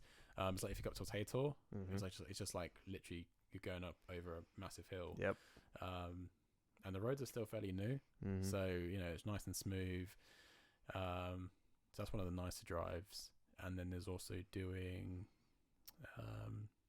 over Bodmin. I think you drove over Bodmin. We went to I must camping. have. Yeah, I must have. Yeah. But that's also a really nice drive as well because it's just a new dual carriageway and it's just like moorlands. So you've got like there's like quarries with like lakes in them and like nice quaint little houses and so there's a couple of nice routes around there. And there's a subway every like 30 minutes. So best of both worlds really. Subway have grown up more than McDonald's around that neck of the woods. Yeah, there's like one subway where we used to go to all the time. It's literally in the middle of nowhere. And they put a subway there. Petrol station and then just a subway. Fair enough. Yeah, but and it's usually quite quiet. I remember when we went, we finished. I think we'd been in Exeter or Bristol. As we come back, the coach pulled in. So there was just like 20, 30 massive American football guys just go on a Sunday, just starting to funnel into this subway. And I think they were a bit perplexed because it was just like it's the middle of nowhere. You literally have to feed us all. Like, gee, that's good. Yeah. What the hell are they going to do in that situation? They were like, we literally haven't got enough. That's the thing. Imagine going from like being absolutely empty to just having like 30 massive people like give us food. Yeah, and you're eager. Oh man, you're making me want to have a Subway now. More chicken teriyaki foot long. That would meatball marinara for me. The problem I find is that it could just be how I eat, but I always end up losing meatballs. They end up just falling out. Or I was like, oh. You have to grip it tight. Yeah, I'm not gonna crush my sandwich, mate. That's how you just do it. No, squish it and. No, I'm not about that. Because the sauce is gonna make the bread wet anyway. That's why you get Italian herbs and cheese toasted. It helps to seal in the sauce. So if you get it untoasted, then it starts to seep through. Chicken teriyaki though, is you get that. You get the help. You get the foot long. Get the help and the chicken on the bottom. Double help and the cheese. Toast the whole up. Jalapenos and peppers in. Sweet chili sauce. Done. Or chipotle sauce if they have that. Yeah, you're all good to go. Yeah, if you've got that spice in, it's not too bad. That's why I like jalapenos because they're normally like quite moist. Hell yeah. Yeah. I found the teriyaki chicken a little bit too dry. Yeah, that's why I always add the extra stuff in. Depends when you go as well. If you go at the end of the day, normally the chicken's like dried out by then. So. Yeah, nah. I mean, my favourite time to get a Subway is like 3 a.m. after you've been kicked out of the club. Which I don't do anymore, but I remember he'd always be like, it's 10 to 3, let's go. And you go and get the Subway. The only thing is they don't toast after, I don't know if it's the same in Reading, but they don't toast after 11 a.m. So you can't get like... What? Yeah. And I wanted found if they never toasted. That's so dumb. But remember, I went out one night and got royally pissed. Yeah. And then on the way back from my mate's house the next morning, I stopped in the Subway and got a sandwich. And I went in to the tabs room. I sat at a desk. I was just laughing into the Subway.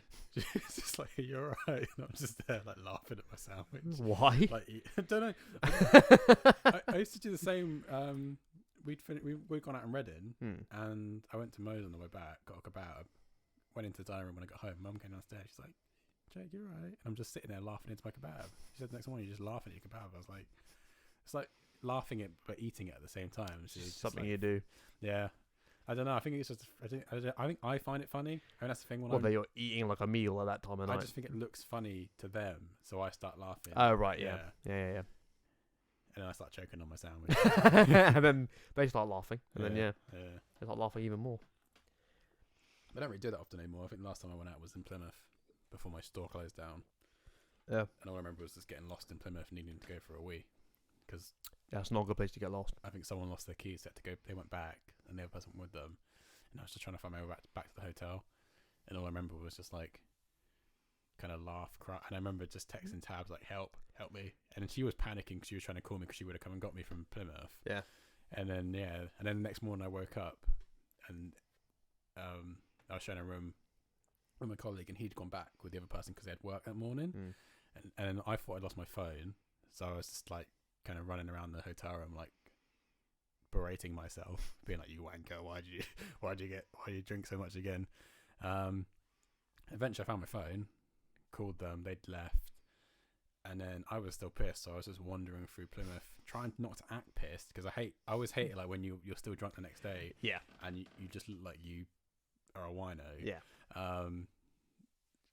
Went to Starbucks. Again, had to try and order whilst trying to really keep a straight face and act like I'm a normal person. Had a coffee and a sandwich, and then finally made myself way to the train station. Got back to Exeter, and Tabs rewarded me with a nice new fleece. So took me to Urban Outfitters, and she was like, "This will really sit you." And I was like, "Okay." And she got it for me. And I was That's amazing. Yeah, I was like, Fleece. Yeah. All risk, all reward. Hey, the things that make you happy, my friend, Yeah. and that is fleeces. Yeah, but I can't do it. I just, I don't know what it is. I mean, even I had one cider the other night, and I woke up the next morning just dead. I actually woke up at 5:30 in the morning, looking back to sleep because you know, when alcohol stops you from sleeping. Whereas at the end of the week, I had 2 ciders and slept like a baby. So I just don't know what it is like anymore when I drink alcohol. Some days it's great, other days it just kills me. Do you think it's just a process of getting older, or that our bodies had enough of it? It's probably because we just drink less. Like I say, I think because I remember we go out on a Monday and we get back on a Tuesday because we were in the same tutor group. And I think also because you had responsibilities the next day, your body kind of forces itself to process the alcohol and get out before you got to be somewhere. Yeah. Because Mr. Lynch would be talking to us, and pretty sure half the class was still pissed. Yep. Yeah, probably. Because I think the worst night out was definitely the £1 Jaeger bomb night. Don't know if you remember that. So it was Secura. They did a £1 Jaeger bomb night. Yeah. And I'm pretty sure they single-handedly devastated most of the sixth form college population across Reading. Oh yeah, no question. Day, yeah. Yeah. That was definitely the worst one. Mm-hmm. But yeah, I think that's exactly. You're just drinking regularly because then you go out on a Monday and then you go out on a Friday. We'd either go to Bugs Bottom or someone have a house party at the weekend or something or other. So your body's never really getting used to sobering up fully. Yep. There's always something in your system. Yeah, and then as you kind of go on, you start to drink less, and then you go to university and it's even worse. Yep. And then whereas now, I'll have a drink maybe once or twice a week, not even that. And usually it's just cider, just a nice cider or a glass of wine. But yeah, just not as kind of crazily as buying a £1, a £10 bottle of Tesco vodka and downing it. Yeah, I mean, the worst was the fucking Sainsbury's paint stripper. You're like, oh god. Yeah, that's the thing. I think when you're younger, it's a case of we try and buy stuff now that we like Thatcher's Haze, one of the best ciders I've ever had. But it's inexpensive, but it still tastes nice. And Tabs likes gin, and now I like gin. I never used to like gin. Nah, me neither. But now I'll happily have a gin and a gin and tonic on a nice day. Absolutely. Yeah, it just tastes better. I feel like when you're not downing it, drinking for the sake of getting drunk, your palate it's the same with eating food, where you're not just cooking a massive bowl of pasta for the sake of eating, and you're actually cooking a meal that's tasty. You appreciate it more. Yeah. So yeah, same with drinking. Excuse me. It's for the wedding, there's gonna be no spirits because spirits equals disaster. Wine and beers and ciders, that's about it. Fair play. Yeah. Because I just know what happens when you drink spirits. The minute you have one, that's it. You just kind of goes from partay to parnay. I like that. You should coin that. Yeah, and then I've oh wait, I was gonna say something. I can't remember what it was now. Yeah, I really like red wine now. Yeah, red wine's really nice. I worked out a few years ago that beer for me, I can't have draft beer because whatever process is for having it in the pipes or keeping it there, the bubbles fuck me up. Whereas from the bottle, I can drink all night, and it's fine. Yeah. Yeah. Whereas it just ruins my insides if I have it from an actual pint. Fair. For whatever reason, it just everywhere I go, it just fucks me up. What about ale? I don't really have a taste for ale. It's too strong for me. It's the not the alcoholic content, but it's the flavour is a bit too Yeah. bit too bitter. I definitely prefer ale over beer. And lager. I mean, I don't drink lager anymore. Lager's a massive no go. But yeah, red wine. So I don't know if it's white wine. But I recently started liking white wine, although it gives me a headache the next day. Yeah, I'm more of a red. White wine I think I started off with, and I was like, oh, okay, because, you can find ones more like juice. But like a Malbec is like, Malbec or a bottle of port. You're like, oh, yes. Yeah. How you talking? And obviously whiskey is always a... I don't know, have you ever been a whiskey person? Not yet. I'll give myself about 10 more years and I'll get there. Yeah, so that's when you have your smoking room and smoking jacket and you're you definitely drinking whiskey. There you go. I'd have a cigar as well. Maybe not necessarily lit, but I definitely have one. Yeah. My mate bought me some cigars back from. Well, he had like cigars. He bought me them over, and I just never smoked them, just because. Fair enough. Yeah, it's just like, I don't know. Smoking was a fad. It's gone. Never gonna do it again. Specifically, like cigarettes or weed, or just overall? It was both. I mean, yeah. I think everyone went through a phase. I think it's mainly just the kind of social side of it, but also because it seemed cool to have like your your own Pakabaki and you had your Rizzlers and just kind of had your everyone had their little kit in the tin. And, sort of prepping all that. It's funny that it's a phase that everyone goes through to varying degrees. The smoking phase.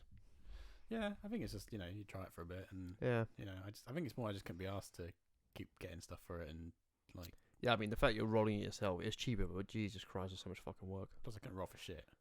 Still can't ever roll for shit. That's the thing. I was so bad at it. I've never tried. Clumsy hands. So is that the downside of having your hands, is it, Jit? That's the thing. Yeah, you like. That's the thing. If you roll a bad cigarette, it's awful because you're not getting the full filter effect, so you've got smoke coming through, and it's like but yeah, I think it's a phase like a lot of people go through. Yeah. I mean, if they ever legalized weed one day, I'd definitely go back to maybe buying edibles. Oh, for sure. If they do like gummy edibles. Hell yeah, no question. Well, hey, I mean, CBD has been huge in this country for like a year and a half now, so yeah, it seems to be coming back gradually. It's like when I watch traffic cops and like they always pull them over and they always like confiscate like a bag, like a 10 bag or something like that. You're like, and they're like, oh yeah, well, this is a great result. It's like, really? What? Really? That's how you're doing? It's such a stupid thing. It is really. It's like, so dumb. Again, if you decriminalize it, you take it out of the criminal's hands. Plus, just you tax it. Yeah, makes you a ton of money. Yeah, and anyone who's imprisoned or suffering a sentence for a non-violent drug offence is just let them out. It's so stupid. I've done more damage from drinking bottles of vodka than ever from smoking weed. Yeah, you know this. Yeah, your ankles know this. Yeah, fuck you. yeah, of course. Yeah, no question. Same with most people. Yeah, I don't know. I mean, hopefully one day. And there's so many components to it, like the fact that it was originally done on the basis of a lie, and then you did it in America, and it's like America hasn't burnt to the ground. Huh? It's working out in America. It's not burnt to the ground yet, and everyone seems happy. No, or is it something I read? Said the worst thing you can do to that country is leave them alone, because they'll destroy themselves. I'm like, wow, that's a good phrase. It's pretty accurate. Yeah, that was amazing. I can't remember where I read that. Yeah, it's like I just don't get it. Like, there's still plenty more people drunk driving. That's what I worry about now. I'm driving, and that's what I always worry about. Every time Tabs goes out, I go out, my mum goes out. Is do you go and count as an idiot drunk driver? I mean, I don't get me wrong. You shouldn't smoke and drive as well because it can be just as bad. Yeah, of course. But I just feel like, well, it's so much easier and readily available access to alcohol. Like anyone can buy it. Yeah. All you need to do is be a certain age. That's it. I feel like people would drink less anyway if they legalize weed. I feel people would drink less. And well, here's the thing. It's when we were young, alcohol was so exciting because it was like, oh, you're not legal for it yet. That's what I was excited about. Actually, oh, we're breaking the rules. We're having something we shouldn't be doing. And then when you finally turn 18, you're like, all right. You give it a couple of months and you're like, all right. Plus it's like magical potion as well, where you go from being like really nervous around people to everyone's your best friend. Yeah. But A, you wake up the next day feeling awful. Yep. And B, half the mistakes you make when you're drinking anyway, just like, it's just not worth it. Mm-hmm. I mean, don't get wrong. You know, great times at university, great times out with you guys. You know, when we, when we went to, especially when we had like the VIP section up in Secura, that was always a great night. Yeah, that was a good fun. Yeah. But except people nick my fucking clothes, bastard. But yeah, the things I didn't enjoy was queuing up for the toilet, being in the toilet, losing everyone, losing your clothes, paying that guy £10 who was the fucking or toilet people. Yeah, that always scared me. Still scares me. Still scares you. Yeah. They're not trying to hurt you, Jake. No, but they stare at you while you're in the bathroom.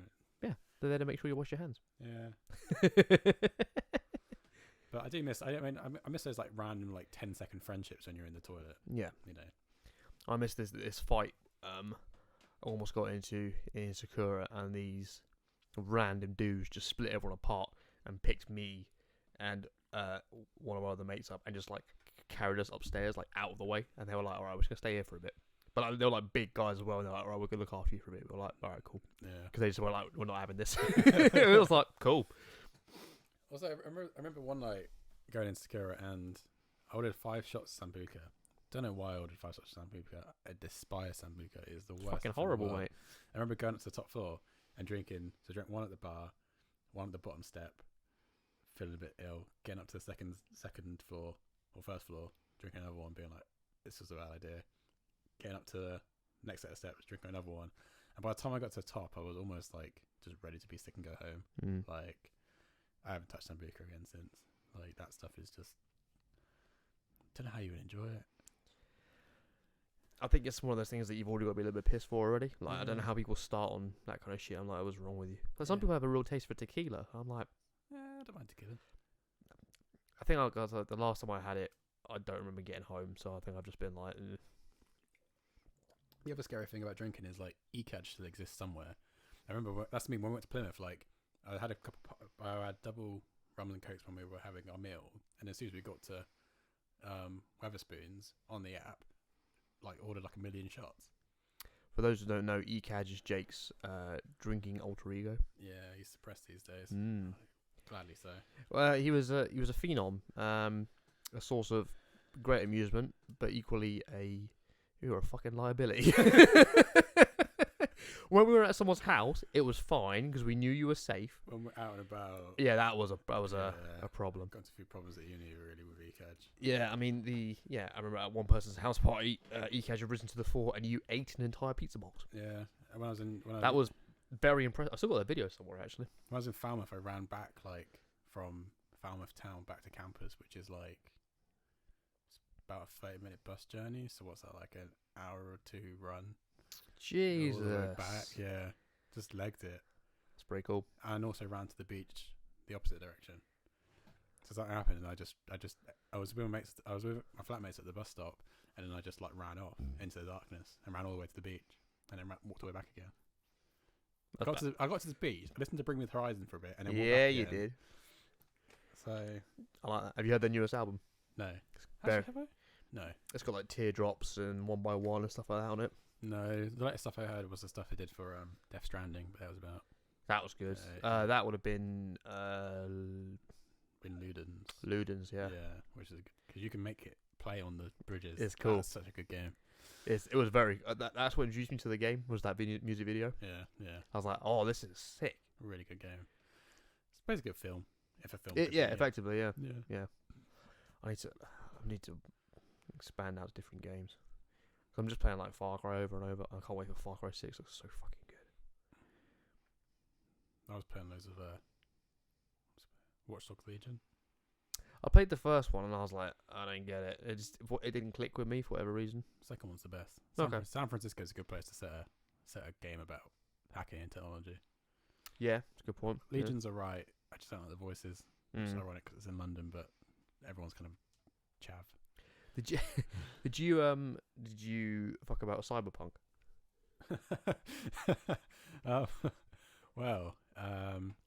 Yeah, because I got it on PS4, and yes, I got it. I pre-ordered it from game, loaded it up, and you know when something's wrong, but you're like, no, I waited for this. Yeah. As soon as the first cutscene started, I was like, something's not right. Oh, I kept trying to play it. I was like, something's really not right. Yeah.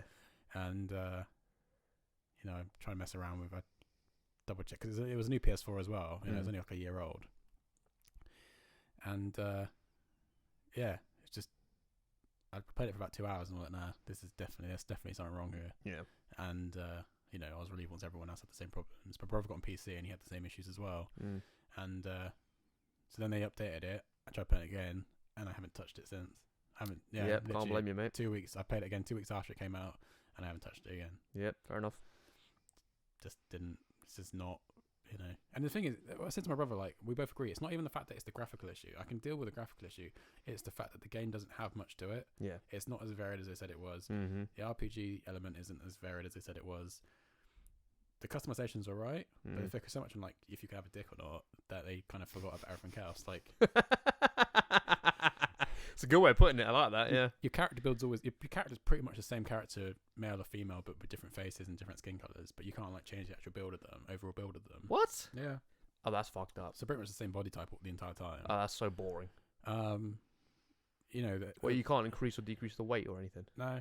What is the point in that? You can have like cybernetic and stuff like that, but pretty much stay the same. Oh, for God's sake! And then you've got the free choice to start if you want to be a nomad, a street kid, or a corpo. And it has. I mean, from how much I played, zero bearing on the game. Additionally, there was a part of the game that kept bugging out, and everyone had the same issue. So you couldn't actually get any further in the game, and that's like the first time you meet Johnny Silverhand, which is Keanu Reeves' character in the game. So I think it was up to that. I think it was because I couldn't play any further than that. I just thought, fuck it. And even once they fixed it, I was just like, I really can't be asked to play. Yeah, can't blame you. Play it anymore because compared to stuff like The Witcher 3, they just don't. You play an RPG for it to be immersive and customizable, and I'll probably finish it at some point because I do this thing where I buy a game, I don't like it, and I won't play it, and then like 2 years later I'll pick it up and play like 40 hours of it. That's what I did with Death Stranding. I bought Death Stranding, didn't like it, played it like a year later, and was just absolutely addicted to it. Which I'm glad I did because that was a good game. But Cyberpunk's just, you wait for so long. It's not even so much that you hyped up for it. It's just the game was just not anywhere near what they said it would be. Well, they rushed it out. Yeah, and I think they bit off more they could chew. I think they were so focused on like the graphical implementation of it. They never released any gameplay on the consoles. Yeah, you see why. Yeah. Well, because they knew if they did, they just wouldn't have the sales. Yeah, that's the issue of a lot of games these days. They focus so much on like making it look stunning and releasing trailers where it's like looks amazing and all that. They just kind of forget the basics, which is you have good gameplay and maybe play it again. It's like Watch Dogs 2. I've played Watch Dogs 2 like 4 times through now. Yeah. Because it's just a fun game to play. It's not massively complicated, but it's just fun. It's good characters in it. There's lots to do. I like the theme. San Francisco is a great place to set a game. Cyberpunk, like, it's just not that interesting. I think there's too much cyberpunk as well. I think again with stuff like Watch Dogs 2, I like techie games, but because it's like realistic now, techie like with companies like Facebook, Google, that kind of thing, it's relatable. Cyberpunk is cool, but it's like a little bit too cyberpunky, but without the customization. Like I was hoping you'd be able to like have like a shot mounted cannon on your, that shoots for you. Yeah. I think the most you can have prosthetic wise is like the arm stuff. So you can have gorilla arms or like the arms with the blades in them. Yeah. But you can't have like a rocket propelled hand. I want a rocket propelled hand. And it's not like your expectations are unreasonable because that's what you would assume you'd be able to do. Yeah, I mean, there's plenty of games that do it. Yeah. And they've been working on it. I remember when the trailer first came out. Completely different to what it is now. I don't know. I mean, I'm not a game developer, so I can't really. You kind of expect some sort of Deus Ex aspects to it. Even Deus Ex, when I played that again, Mankind Divided, it's not actually as much of a bad game as I remember it being. No, I mean the concept's pretty cool, and him himself. I mean, yeah, like the same sort of stuff, and the fact he's got armaments built into his very body. Again, easier to do because you've got one character, and he's going to be the one character. It's going to be the same across every gameplay. It's repetitive. Yeah. Obviously, if you've got Cyberpunk, there's a lot of branches, but I don't know. They start to take your money off you, and it's not just Cyberpunk. It's loads of games these days. the fact that they release half-finished games really pisses me off. I guess because we don't see from like where they're at with gaming. I mean, if you look at the Elder Scrolls, for example, if you've got Oblivion when that came out, Skyrim was leaps and bounds ahead of that, and that still holds up 10 years on. It still is valid, and you're still like, this shit is fucking excellent. So God knows what Hammerfell's going to look like when that comes out. Yeah. If this year or next year. So you got to wonder, again, they do a game every 10 years or whatever, because technology advances so quick. So by the time they actually release something, the technology to build that might already be outdated. So like, I'll go again. Yeah, I mean, that's the thing Cyberpunk did is like, you know, people saying if you don't like it, you should have got it for PS4. Well, then don't. But it doesn't. It's not compatible. It doesn't work. Don't advertise for PS4 if it's not going to work on PS4. Yeah, release it on PS4. Yeah, just don't. Yeah, but again, they're looking at money as opposed to it actually being good and a feasible game. Plus, you can't buy a PS5 anyway. No, you have to literally sell your kidneys and sacrifice a lamb. Yeah, and your firstborn child. Firstborn child. Did you see them? Did you see all the eBay bids for them? What, like 1,000, 1,500? Oh, mate, no. We found one for 70,000. It was so. And then you see the eBay like begging things for them. People would beg for them. They'd have like these little notes, saying, "Oh, my kids want a PS5 for Christmas," and people would be bidding for the note. Oh, man. You're just giving them money just so you can like. It's so pathetic. Because people were selling like It was so pathetic. Confirmation orders. They weren't even selling the PS5. They were selling, and then people were buying them and going, "Oh, they've scammed me because they've actually sent the PS5." Yeah, like, well, no, they haven't technically. Yeah, same with GPUs. You can't get a GPU at the moment. Yeah, it's a sad time to be a PC builder. I don't get it. I do not get it. PC stuff. Yeah, I don't get it. Yeah, it's just because people, you know, stuff like NFTs. Cryptocurrency as a whole. That's just me, or is that kind of like come out of nowhere, the NFT stuff? Apparently NFT's been out for a while. It makes sense. Sure, yeah. But again, it's just something where people kind of abuse it and they think, oh, I'm going to become a millionaire, billionaire. Oh, well, it's like patent. It's basically patenting something. Yeah, but the problem is, again, how do you control it? Because, yeah, you know, you can make an original piece of art, but someone could NFT it before you even get a chance to. Well, there's like some people were doing most of the patent lawsuits are people just writing a blanket statement, and there's for whatever thing. So you like, I don't know, you're building a certain propulsion engine and featuring whatever, and you're like, oh, that hasn't been patented. Okay, I'll buy that. And then if anyone makes anything, like, all right, cool, you owe me everything now. Yeah. And and the person who's bought the patent doesn't actually do anything because they've just worded it a certain way. Yeah. But it's the same sort of thing. Anything that NFT really helps, if you are the artist, like it helps to fight against stuff like Instagram. You know, like how corporations like nick Instagram ideas and photos. Yeah. It will help fight against that. But again, you have to make sure you make the token for your work before you put it online. Yeah. It doesn't really work. It's because people are already finding that their works people are making tokens for them before you even had a chance to. Because what you can basically just build, like scrapers, and basically scrape across someone's portfolio of artwork and generate tokens. Yeah. And before you know it, someone's selling your collection. And you have no right to it, yeah. Yeah, you have no right to it because they've already built a token for it. So, yeah, it's just weird, you know. It's the internet being the internet. Yeah. Not much you can do about it, really. But it'd be nice to be able to get a new GPU at some point.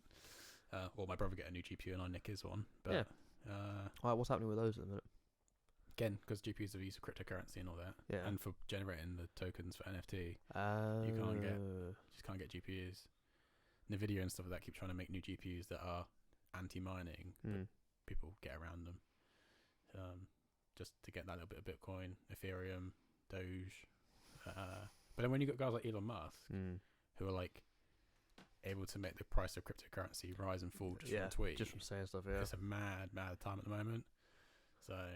Kind of makes sense from him though, because he has such an influence on it. But then it just kind of shows how all the economics are interlinked. Whereas like the share of this specific car company, because they won't accept this payment, that affects the value of that entire currency. Yeah, yeah, it's fascinating. Yeah, because they obviously stopped taking it because of the environmental concern of people mining cryptocurrency. There's environmental concern in that. Yeah, because using power up. So then. Got you. That's why Tesla stopped taking the Bitcoin currency for their Teslas. Yeah. That's so weird they took that to begin with. Well, it's a meme, isn't it? I mean, Elon Musk, I'm always like hot and cold with him. 1 month I love him, next month I dislike him. Yeah, I feel you. If it wasn't for him, I wouldn't have, we wouldn't have the Starlink. Mm. But at the same time, he's kind of fucking around with like the whole world's fortune just by tweeting memes about Dogecoin. It's pretty funny though. Yeah, it's funny sometimes, but other times it's kind of like, rich old guy tries to be cool. Like, doesn't really come off that sometimes. But yeah, I don't know. I mean, I always like. I mean, stuff like SpaceX is amazing. I don't know if you watched it last year, but when they sent the first, what was it, the Dragon spaceship up, and they got the first 2 astronauts to like be sent to space on a commercial or publicly owned company, and then the booster comes back down again. That's the only reason why we got stuff like Starlink. Yeah, because they're able to. Because they're able to do that in reverse. They can do it over and over again. Yeah. For less money than if you send up 10 satellites with one booster. Same with the what's it called? Starship. I love the thicker one. I can't remember what it's called. I know what you mean, yeah. Yeah, but the new one they're doing. Again, hopefully it gives us the possibility to go up into space at some point in our lives for the low price of 1 Bitcoin. So stuff like that, you appreciate Elon. Other stuff like the Neuralink, you're a little bit like, that's pretty fucking scary. Pretty fucking scary. Yeah. It's more. Have you seen him do the interview with Joe Rogan where he talks about it? Yeah. Yeah, he says about how people will want to get it because they want to evolve. It's kind of like, I don't really want the choice of, living in this utopian society where everyone's got Neuralink but they're kind of interconnected, or living on the outskirts of the Badlands because I'm just a lowly. They can't afford it. Yeah, lowly human who can't afford the Neuralink. It's like altered carbon kind of levels of craziness. So someone I heard that a utopian idea was impossible to attain by imperfect beings. Yeah, that's true. I was like, there's always someone that wants because more. Yeah, because utopia is perfect, and humans can never be perfect, so utopian is impossible to achieve. Yeah. I was like, yeah, that's about right. Yeah, makes sense. People try and get close though. It's the pursuit of the goal, not the achieving of the goal in itself. It's like having the police or having having laws. It's not. You don't have the police so that violent crime never happens. It's that you decrease it, because you're never going to be able to get rid of bad people. It's just impossible.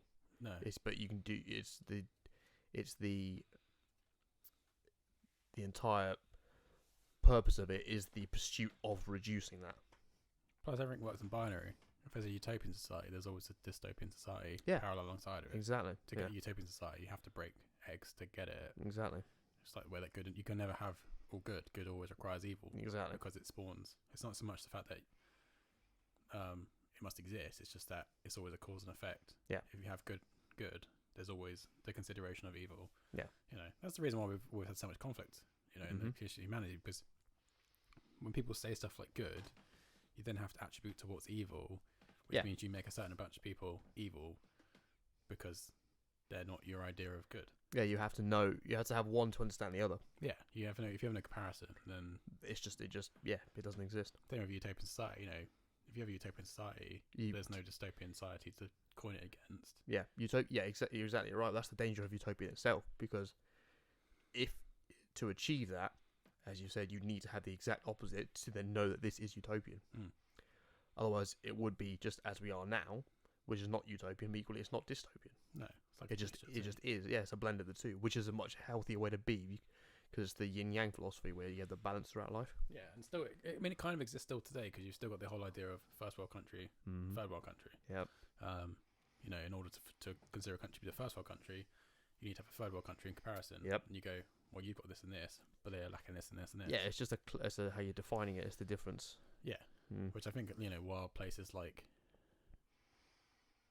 America, the UK, most of the Western world is kind of starting to look a lot shittier, because the third world countries are starting to, they're developing more. Yeah, they're coming up. Yep. They're coming up.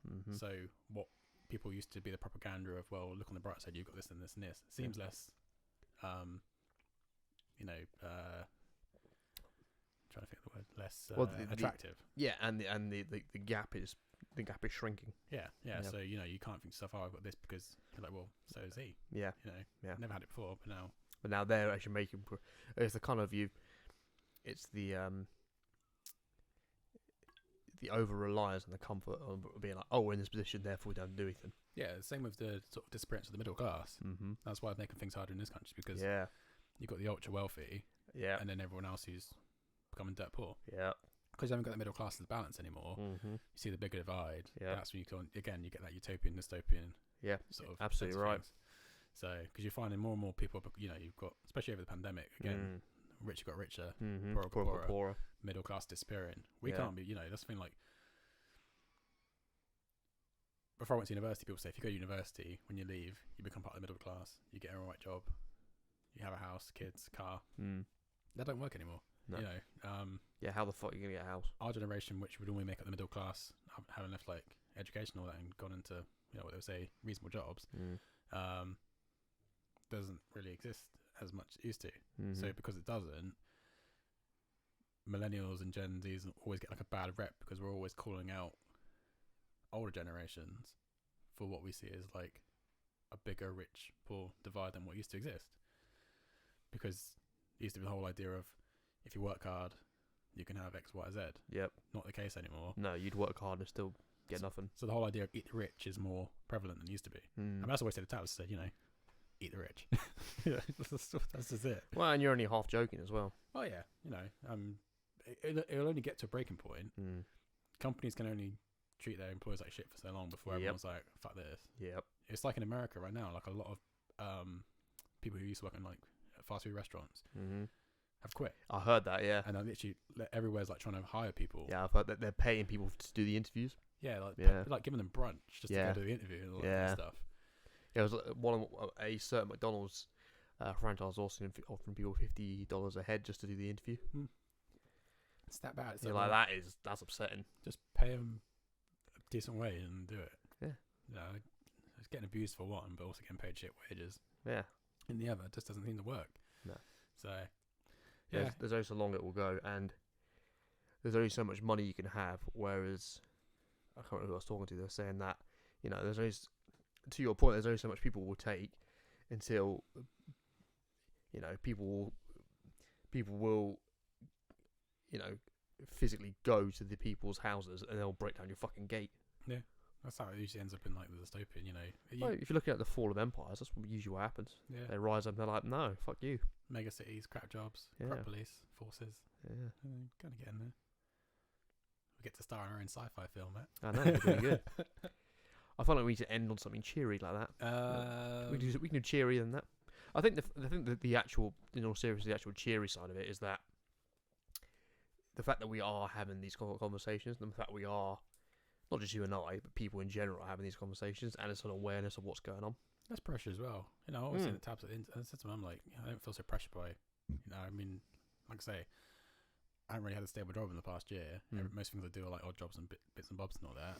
But excuse me, there's less pressure. I don't feel like I have to like have kids or let's say we're in a caravan, but we've done it up. It looks nice and we're happy with it. Yeah, I'd rather live in a caravan that is our home than live in a place I'm renting for like £1,000 a month. Yeah, that just feels like a place you live in. Exactly. I got a cat, got a dog. Pretty happy as Larry. I think that's the thing. Like, same with the wedding. We said now with COVID and all that, if things don't go right or things go wrong, I'm not as fussed. As long as we get married, that's the important thing. Yep. That's always the important thing anyway. But I don't feel that whole pressure of perfection. As we said, it's unattainable. Yeah, that's the thing. Like, what's the point of worrying about it if you know that it's a lot harder to achieve? Yeah, whatever ideal you have in your head, whatever happens, the reality is going to fall short of it in some way, and you're like, all right, exactly. Yeah, I mean, fine. Yeah, even when we like a house one day, but even when we save up for it, the reality is you've got a mortgage. You have to make sure anything can happen in a year. Yep. If you lose your job, you're stuffed. Yep. We haven't got any of that stress at the moment. We're just happy as Larry. We can both drive now. You live in an alright area. And you haven't got those pressures of, just kind of things that I guess we get shouted at for millennials for not achieving. I want Yeah, to. but fuck it. That's by their standards, not ours. I want to drink my coffee. They always say don't get coffee because then you can buy a house. Like, what if I want to get a coffee? Yeah, and that doesn't make any sense. I'd rather enjoy that short-term happiness than that long-term pressure. And also because, as you said, anything can happen throughout the year. You could do all the smart things and save up and be conscientious and don't spend this, don't spend that. Then a fucking pandemic happens. You're like, great. So what's I've achieved all of my build up to this point. I've done nothing. That's what I mean. Like last year, literally when the pandemic happened, I lost my job anyway. So yeah, it's just a case of. But then I wasn't having to panic. Yeah, literally haven't had to panic for like a year. I mean, I was a bit panicky about my driving test because it kept getting pushed back. But again, that's more annoying than panicking. Yeah, again, it's just a hurdle you jump over. Yeah. Because there's less pressure. That's probably why it was a lot easier to pass it because there were pressures there. Because I am getting a bit bored now. I'm ready to get back out in the world and all that. But yeah, I just feel like there's less pressure for our generation. We can just kind of enjoy our 20s, 30s a lot more. I agree. I haven't got to be paying a mortgage for the first 40 years of my life. So I guess that's the silver lining in it all. Good. I think that's a good point to end on. Yeah. Cool. There also. All right. Chin chin. Cheers for that. Thank you, my friend.